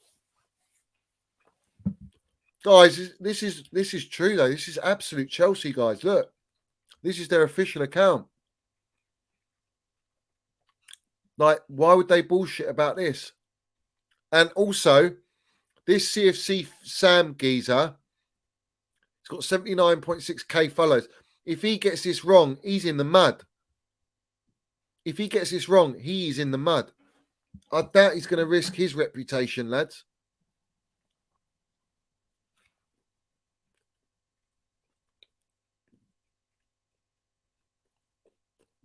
It's going to be awkward, isn't it?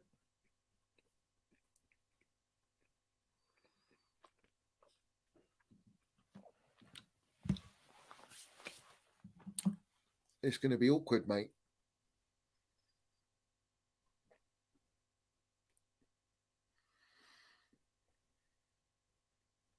All right. James out of the list for tomorrow's game due to injury. Shit.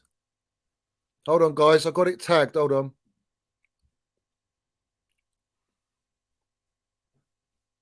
All right, so we've got breaking news. I love having breaking news on the Minerals FC, guys. We've got breaking news on the Minerals FC. So make sure you're tuned in, smash that like button and subscribe. Breaking news, Aubameyang has been left out of Chelsea's squad yet again, hours after Potter maintained he was still an important player. Something's not right. Something is not right. These are mad decisions. No, you're taking a piss. That guy's a troll. What's this one? So it says here, exclusive, James is out of the list for tomorrow's game due to injury. Unfortunately, he had a hamstring injury. And then Sam says source, and then this guy says you will see it. It's true. I think there's a lot of banter going on, guys. There's a lot of banter going on. Let's not buy into all this stuff until it's like official. Big up to Quino. I was tweet earlier saying James is out of squad for tomorrow. I can confirm this. And that's the other one about it. All right.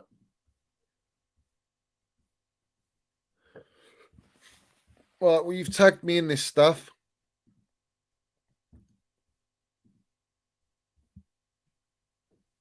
Right. This is a lovely tweet for all of you Havertz stinky agenda merchants, yeah? Fucking wrong-uns. All right. Also, I wanted to say, yeah, before I talk about Havertz against Dortmund, let's have it right. We're talking about Felix being our creator, Enzo being our creator. Kai Havertz playing as a false 9, out of position, because we haven't got an actual striker in our squad, because that's the choice was made to not have a striker in our squad. All right. And we've got no Broja, no Fofana, no Aubameyang. Not that I rate Aubameyang anyway.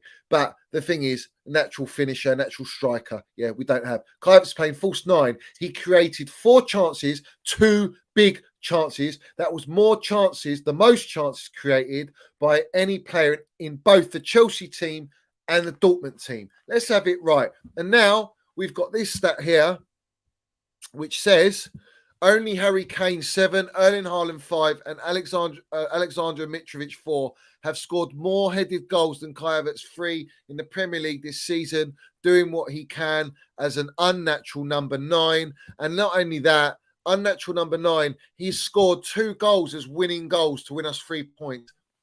Let's have it right. Let's have it right. Deadly finishes, deadly goals, headers as well. We have to respect that and understand that. Yeah, have to understand that. But listen, guys, as we say, no Reece James, maybe due to injury. No Thiago Silva, no Cucurella, no Ziyech, maybe no Chilwell, maybe even no Minerals Mount. That's life. Where's the 3 points? We don't get 3 points. It's because of the injuries. That's life. That's life, guys. Listen, let's have it right. Let's have it right, guys. Yeah. What do we say? What do we say? That's life. It's life. Where are we going? Where are we going, guys? Where are we going? Havertz is a baller, and he'll leave, guys. He'll probably leave. Why should he accept all the shit? Oh, what a great comment there. Potter's never had the dressing room to lose it. He's never had the dressing room to lose it. He's exactly what a yes man is. What a great comment, Stratters. Landed it there. Landed it.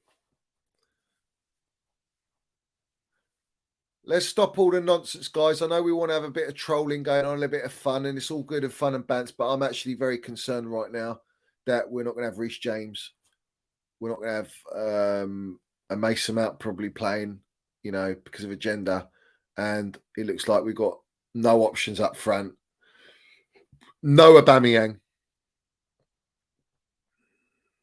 Fuck it. Bowley, That's life. Bowley, you might have to start getting on the touchline, fella. You might have to start giving the orders, mate. Yeah, might have to start giving the orders on the touchline and instructing these players because you lot know best, didn't you?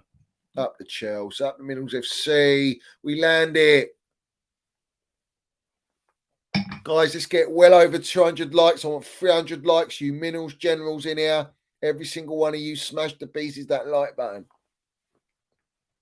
And I think I'll be at the end of my tether. I think I'll fall off my chair if I hear that this cement-booted fraud, the cement-booted rhino coming back to Chelsea, and they're going to accept that, and we sell Mason Mount, we're done. We're finished as a football club. We are finished. We are done. We are done. What about Azpilicueta? Is Azpilicueta fit? Is he going to play? Do we know that?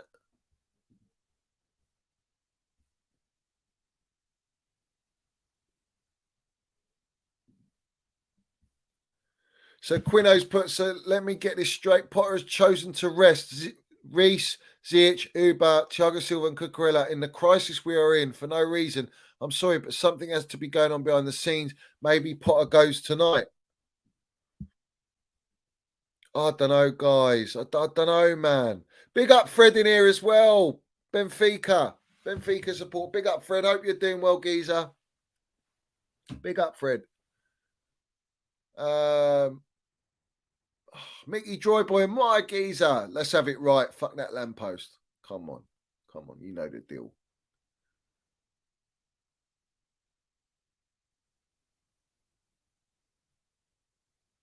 Ludovic says, support of the club since 2005, 17 years. The standards is high. We need to make our voice heard. They want us to accept a mid-table mentality. This is the problem. They want to try and control our football club the way they are. We got to put stop to it. We have to fucking rattle the owners. We have to rattle them and let them know the deal, man. We as supporters have to do it. I just don't see it, though. I think there's too many brand events flown about. Like I say, there's too many club narratives being pushed out for their favour.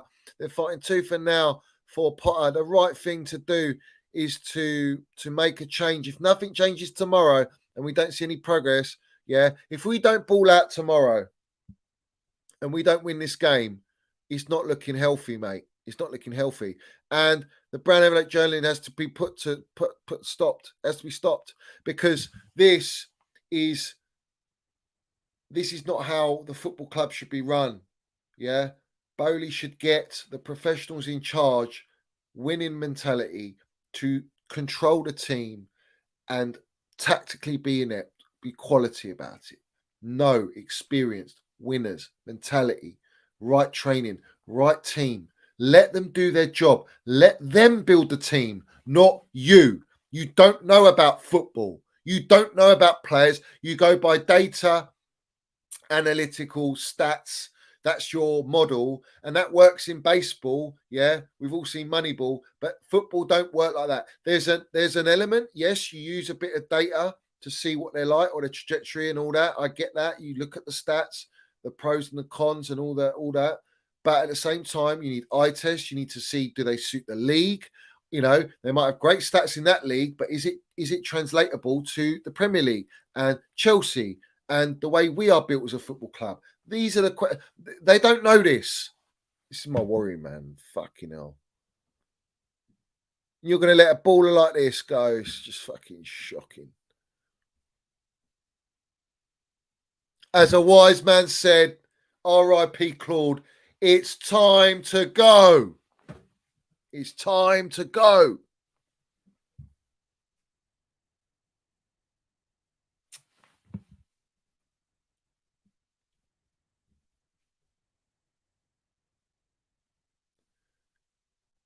Also, you drop all these players and all of a sudden you play Mason Mount and we go and lose. Who are they going to blame, guys?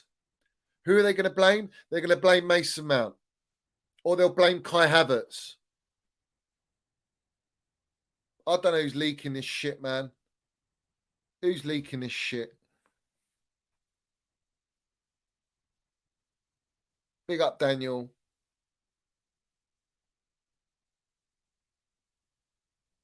Yeah, and that's another point. Hans Flick's been at 2 of our games now. He was at what game was he at? What game was he at? What was the game he was at the bridge? I'm trying to think now. Was he at Fulham? Yeah, he was at Fulham, wasn't he? He was at Fulham, home. And then he was at Dortmund, Germany, obviously. But he was still at the game.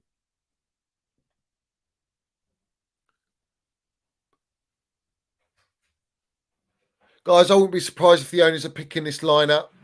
Too dodgy, man. It's too dodgy. Doesn't make sense to me. I can understand Reece James being injured. And I can understand Cucurella. Everyone else, I don't get it. Thiago Silva, you're going to bench Thiago Silva in a must-win game at home.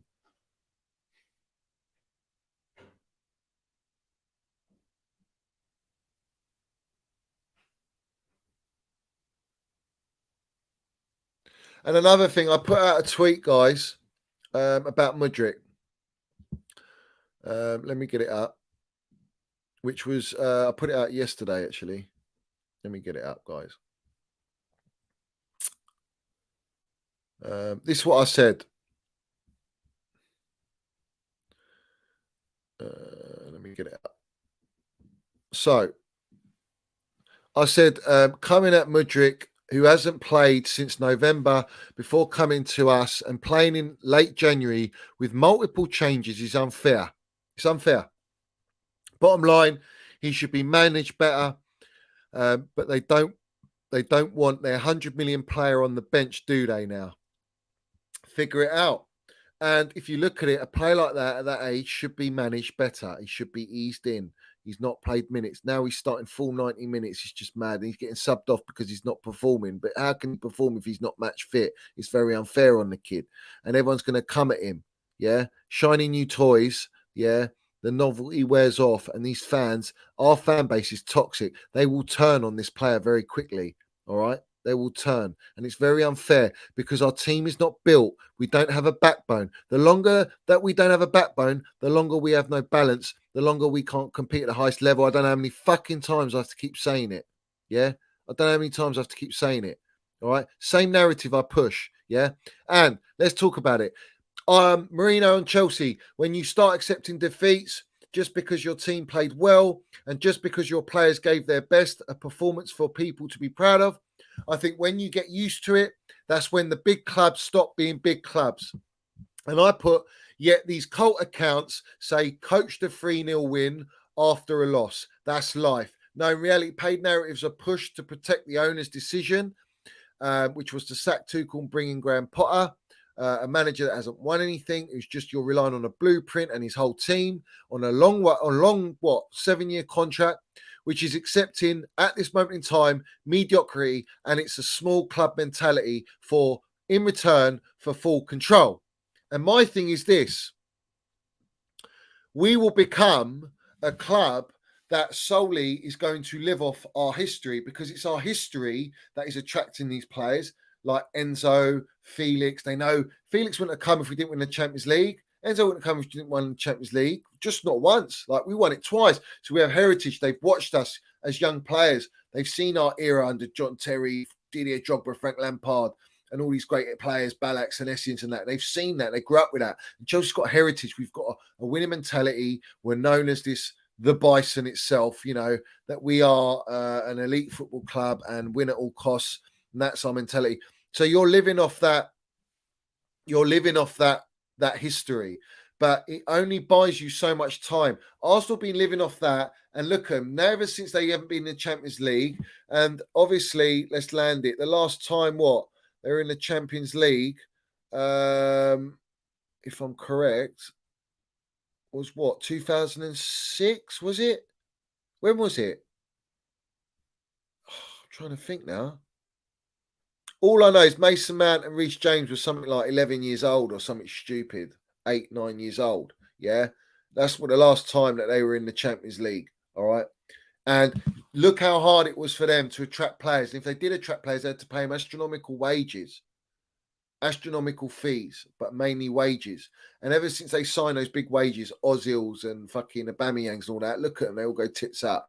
They play rubbish. They signed Pepe as well. Big money. Look at him. Where's he gone? Out the door. A lot of these players are gone. We're going to end up being like that, where you can't attract players because we're accepting this moment in time to retract. And if we don't kick on next season, if we stick with this gaffer and we don't kick on, we're in fucking serious trouble. Yeah? I don't think you understand that. And I'm being real. And I'm going to be real. I'm not going to sugarcoat it. And I'm not going to be like how I was before. All like, yes, it's going to be, we're going to fucking dominate and this and that. Because I'm actually starting to see the signs now. Yeah, 2015. I'm starting to see the signs. Bad signs.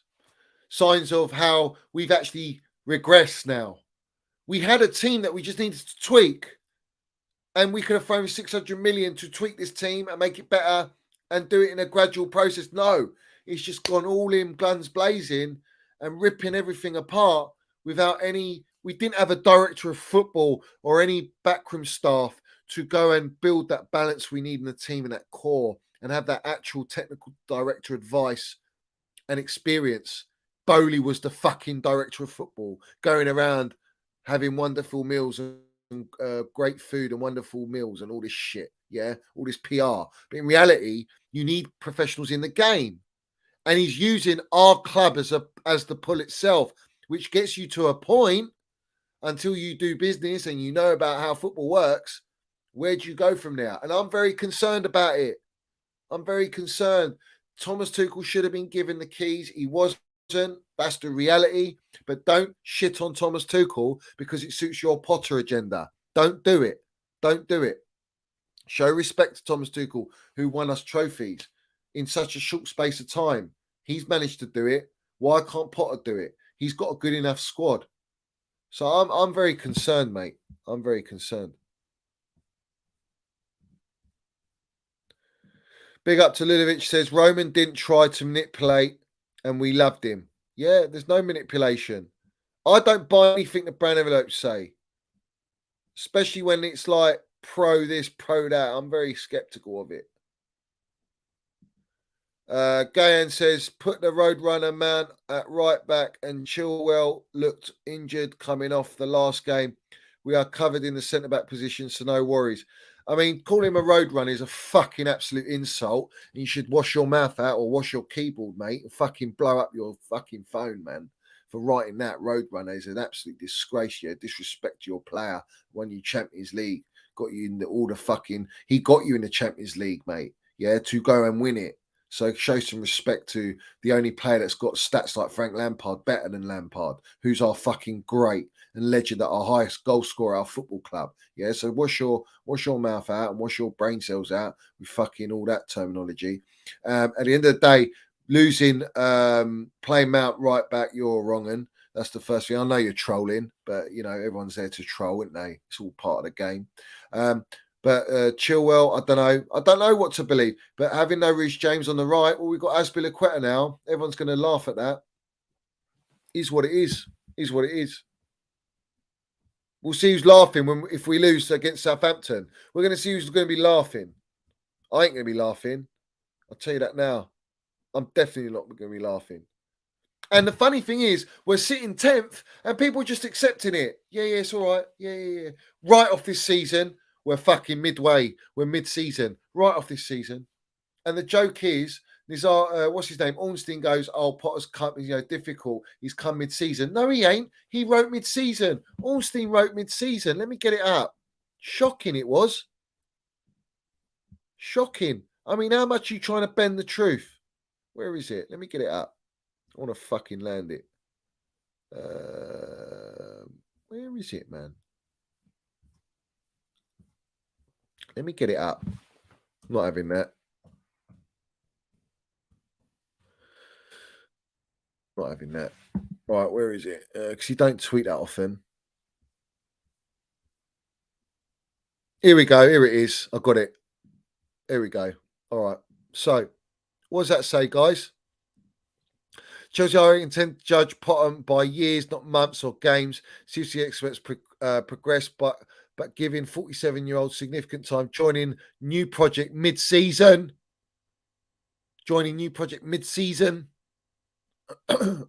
Waffle. Paulstein in the bin. Yeah. Get in the woods. You know, that's life, Ornstein. That's life. Yeah. You brown envelope. Absolute brown envelope. That's what you are, mate. Shocking. It's what you are, mate. So it is what it is. It is what it is, and that's life, guys. All you guys in my platform, you will get it. You understand what I'm saying. Most of you do. I know we get some trolls and some losers in here. It is what it is, but you guys get it, and that's the most important thing. Is that my supporters of this channel are on the same wavelength as me. You might not be in everything, but majority of you, 80-90% of you get it. But I'm concerned. And you're right, Johnny. Yeah, let's land it. We piss on all the brown envelopes, every single one of them. Yeah, we don't. And I need you guys. I need you guys to be on Twitter, active. Doesn't matter what follows you got. Yeah, doesn't matter. Get active. Land your minerals in the chat. Be relentless. 2-3 times if you have to. Don't stop.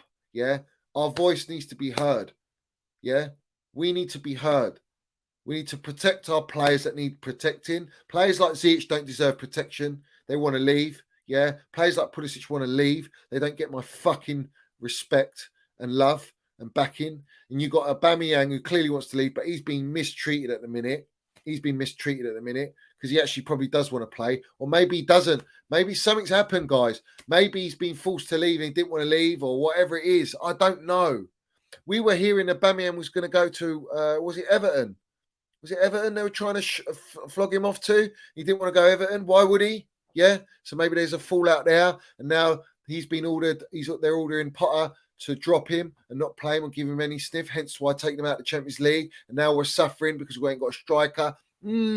Great organisation. Great planning. Puppet master. LAFC. Why would he want to go LAFC? Still got years on him. He can still go back to Barcelona if he wants, or he can go La Liga and do well and go to a proper club and play Champions League football. Why the fuck would he go LAFC? He's not retiring.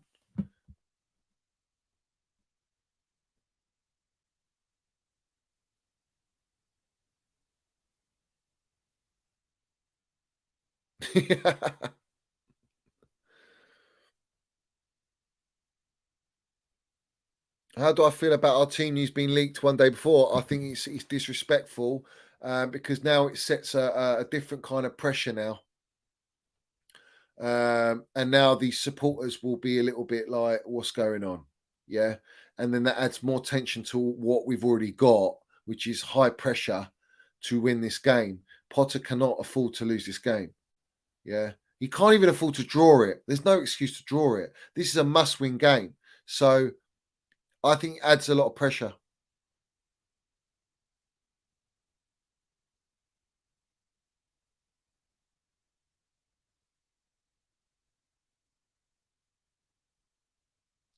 And we'll have to wait till tomorrow.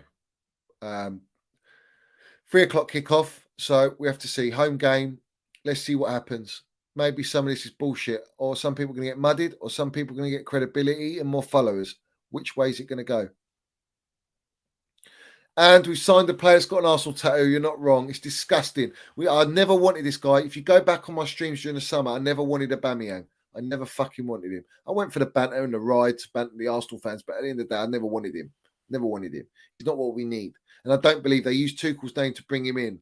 Yeah. And I can't remember who reported it, but apparently it was reported that the owners said to Aubameyang, even if Tuchel's not here, you know, we still want you, or some shit like that. I can't remember who reported it. Maybe someone in the chat can remind me when it happened, but I remember that. It always sticks in my mind, and I read it and I've seen it. I just can't remember. it could be very toxic, guys, and I don't want it to be toxic. But if you notice on Twitter, if you notice on YouTube, it is quite toxic, guys. It's toxic. There's a lot of narratives being put out there. We have to be very very wary of that. Oh yeah, that Tom Overend, he's a fucking absolute brown envelope on BBC Radio and all that shit. They all dance and sing the same tune. They're all linked to each other. CFC Daily loves to get in his comments. You got Alex Goldfish, Daniel Childs, another BBC wannabe merchant. You've got all these guys, CFC Pies and Mash, Gizzins, Toothpick Gizzin. We got Simon Phillips going on fucking the overlap, talking so highly of Bowley, and a Bowley subscribed to my readings, my channel, whatever it is. Oh, that's great. How do you know that? If you subscribe, then fucking hell, he must be sending some digital shit. Must be sending some notes on digital. Let's have it right. Who else we got? Yeah, and they're all relentlessly sort of like protecting Potter. I don't know if Simon Phillips is a little bit actually. He's a little bit. He was a little bit pissed off with us not addressing the midfield and that. But I don't know what his opinion is on fucking the situation with Potter. Whether he's pro Potter and all this shit, I don't know. But the majority of them are saying coach to win. He coached for a win. Don't all managers coach for a win? Doesn't mean that you win. You know, I just think it's one of the most cliche. And they'll say, "Oh, we did it for Tuchel. We blame the players." Well, what are you gonna do? You're gonna keep blaming the players, or you're gonna blame the gaffer? What are you gonna do? What are you gonna do? See, for me, Tuchel was elite, and he proved himself. Why am I going to go and blame Tuchel for his decisions? And then when Tuchel made mistakes, Tuchel went out to us in the media, to the supporters, said, "It's on me. I made the mistake." And he's one. Not even Pep Guardiola does that. Not even Klopp does that. Pep Guardiola did it. That shows not Pep Guardiola didn't do it. Tuchel did it, and that shows what a class act he was. That he was willing to take the brunt for his players and admit he made a mistake, maybe doing a certain formation or setting up a certain way. This guy, beans on toast, man, dries you like no butter, no fucking onions, no nothing, man, no nothing, no bacon, no sausage, just beans on toast, man, dries you like. In fact, he's like a fucking hard-boiled egg, man, you know. And it's like, no, we want the yolk, man. We want the sauce. We want the juice. We want to dip that bread in there, man. We want to dip it in there. Enjoy it. I don't see that now. I don't see it.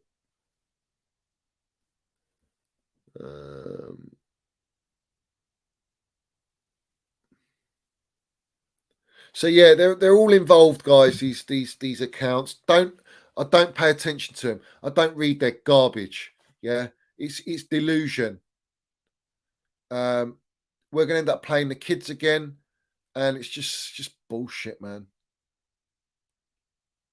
Yeah, he eats his beans on toast with no cheese and no salt and pepper. Bland as you like. Dry. No butter. Nothing. So it is what it is, yeah. Guys, let me know what likes are on. Smash to pieces that like button. Every single one of you. Hit that like button. And if you haven't subscribed, subscribe to the channel. I think we're close to what? 5.1k. Let's get it right up there. We should be growing, guys. Yeah, big up to all you guys. 208, that's piss poor. It's piss poor, guys. Get it up, man. Get it up. Mudryk is going to be a cracking player. Mudryk, for me, I'm very excited, but he needs time. He needs development. He needs an arm around him. He needs to be bed in. And we need a quality midfield. How many times we've got a midfield like the Bermuda Triangle? Just disappears. And everyone's walking through it. Except with the opposition, they're walking through it and coming out and going, hello. Yeah? Bermuda Triangle, normally you go and you're gone. You're finished. You don't see yourselves anymore. They're seeing themselves. They're walking in and out through it. Yeah, Mudryk is raw. We know that. I think Enzo to an extent is, but he needs the right players next to him. You know, he needs the right players next to him. I think there's a lot of twists and turns. But I have. You're right, Dills. I've mentioned this midfield all season. I mentioned it last season. I've been talking about it for God knows how long. No one wants to listen, and it's still the same situation. And the fact that you've got advisors now, you've got Paul Winstanley, you've got Vivell, and all these guys, and they're not fucking addressing the midfield. And they're buying attacking players all day long. It tells you everything you need to know. What do they fucking well know, really? They're just told what to do. There are the yes men as well. They're the yes men in the game as well, these directors. I don't even think they got any control. Directors are meant to have some sort of control. I don't think they've got any control. I think they're told what to do. I think they're told to go to these clubs and try and get a deal over the line on their terms. That's the going rate. Ultimately, it has to run through Barley and Bowley. They're the two partners in crime. Let's have it right. A little shout out to Hannah as well. Always in the watching the shows. I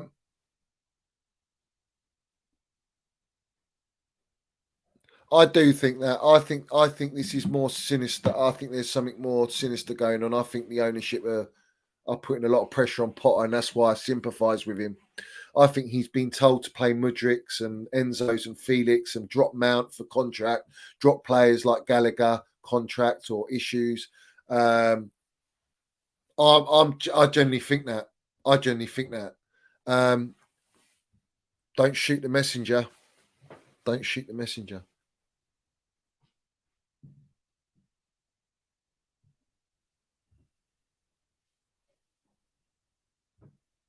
I've said that, Bobby Fairview. They see this money, all they see these players as, these young players as profit. Yeah, they want to make profit on these players. Their trade. That's all they want to do is trade these players and make money. And if they don't follow their tune and they don't follow suit, they'll sell you and they'll tell you where to go. They won't even give you an option. So yeah, I'm concerned, guys. Proof's in the pudding. But I'm not wrong. Guys, every single one of you, I'm just going to double check if there's any breaking news. Please hit that like button, guys. Doesn't cost you nothing. Smash to pieces the like button.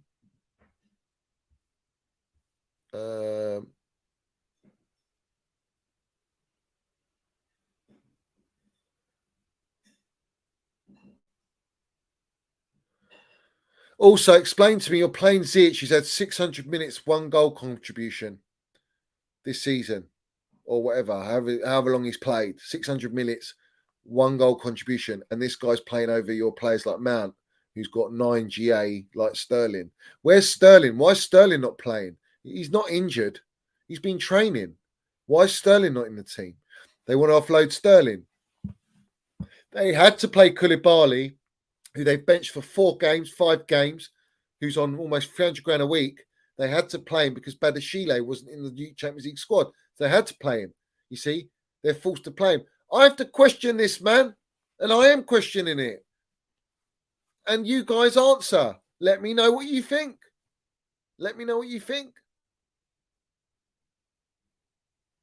I want to hear, guys, at the end of the show, I want you to put in the comments everything you've heard me say. I want to hear your opinions on it. I want to hear what you think. It's very important to me. Are we on the same page? And if you haven't got in the chat and you haven't subscribed, guys, hit that subscribe button. Hit that like button. And Man United are literally hours away from being the richest club in the world. We should all be very concerned. Yeah. Who is leaking our team sheet? CFC have to find them. Listen, it's all leaked for a reason, though, guys. Let's not be stupid. Let's not be naive. All right. What's leaked from the club is leaked for a reason. It's been leaked for a while. All right. Toothpick Gizzin has built up his reputation from leaking a team sheet because he's allowed to leak the team sheet and the club allow it. All right. But now you've got this Sam 365, whatever his name is, leaking it earlier. All right. Let's see if it progresses. If that continues, the club are allowing it. If it comes to a stop after this, then we can say the club don't allow it. It's not right. It's wrong. But right now, I do think it's wrong. Absolutely, I do. I don't think it's right. It affects your mindset in preparation for the game and everything around everyone around the club, the team, and everything, and what's been leaked out. But everything's put out there for a reason. All right, there is a reason for it, and I think it goes through the club's seal of approval all the time, and it's called club narrative. And there might be a reason why we're pushing out all these players, saying that these players are not going to play. There must be a reason for it, and all will be revealed tomorrow. It spices things up for tomorrow's game. I expect nothing but a win. I want a win. And you're right, Dino. Todd Bowley, he's always talking about, I want to look through the eye of the fan, but you have to be very careful when you do that, because why? Opinions differ. And opinions differ not just for match-going fans, for fans that live in the UK, for fans, international fans. It's all different. Different platforms. Twitter's opinions might be different to Instagram opinions or TikToks or what people say or people at work, wherever you are. Everyone's got a different opinion. Everyone sees it in a different light. So wherefore you can never just go with, I'm going with that opinion, because you've always got someone else going, oh no, but I think that. So it's very dangerous. It's very dangerous to go with that narrative. Very dangerous. And also, let's not be naive. What I always tell you lot, is that the narratives are put there for a reason, guys. The narratives are put there for a reason. Yeah? The narratives are put there by the club for a reason, and it's to set the tone. Big up to Quino here, landing it. This is Minnell's mount on the half turn. Oh, fucking class, man. Look at that, guys. Bosh, bosh, bosh. Fucking general, man. He's class, man. Oh, mate, we're going to lose an absolute generational baller, guys. Big up Trevor in here. Big up to all my members. Big up to every single one of you in here. Respect to everyone in here. All you guys that have donated to the channel, Lanyard Super Minerals, all my members, everyone supporting, everyone that's liked the show, everyone subscribed to the channel. Make sure you go back and watch the stream with Lee Gunner, which was on last night. A fantastic stream, Real Minerals landed. And tonight, if you come in late, go back, listen to the stream. A lot of minerals, a lot of breaking news happen. And tomorrow is going to be a very, very interesting one. And we just want to win. That's all we want to support. We just want to win. The more you win, it's all gravy. Yeah, win. You can lose some, but like even Lee Gunner said, Arteta wasn't this bad. He didn't have a result like that. Didn't have results like this, and this was at the start. So we have to respect that something is not right. But guys, as always, I've landed the minerals, and I've said what I think, and I'm not going to stop ever doing that. Big up to all you guys in here. Hit the likes. Hit the subscribe, notifications. We've got the Minerals FC membership. Check out my live stream from last night as well. And please, more importantly as well, I want you to put all your comments down below, guys. Every single one of you, put your comments down below. Big up to every single one of you. As always, up the Chelsea, up the Minerals FC. And you know the deal. Let's have it right.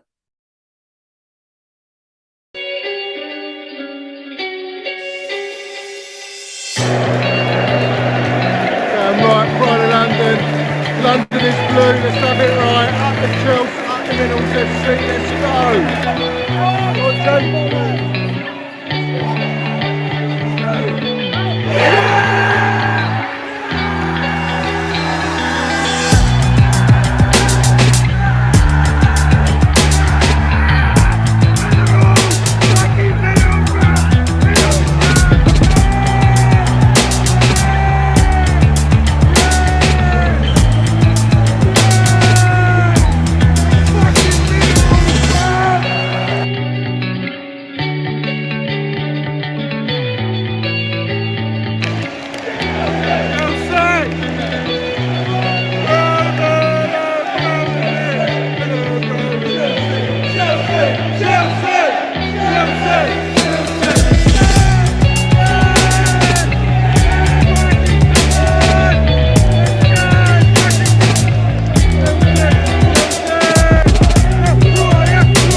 Oi, Johnny's got the fucking minerals, mate.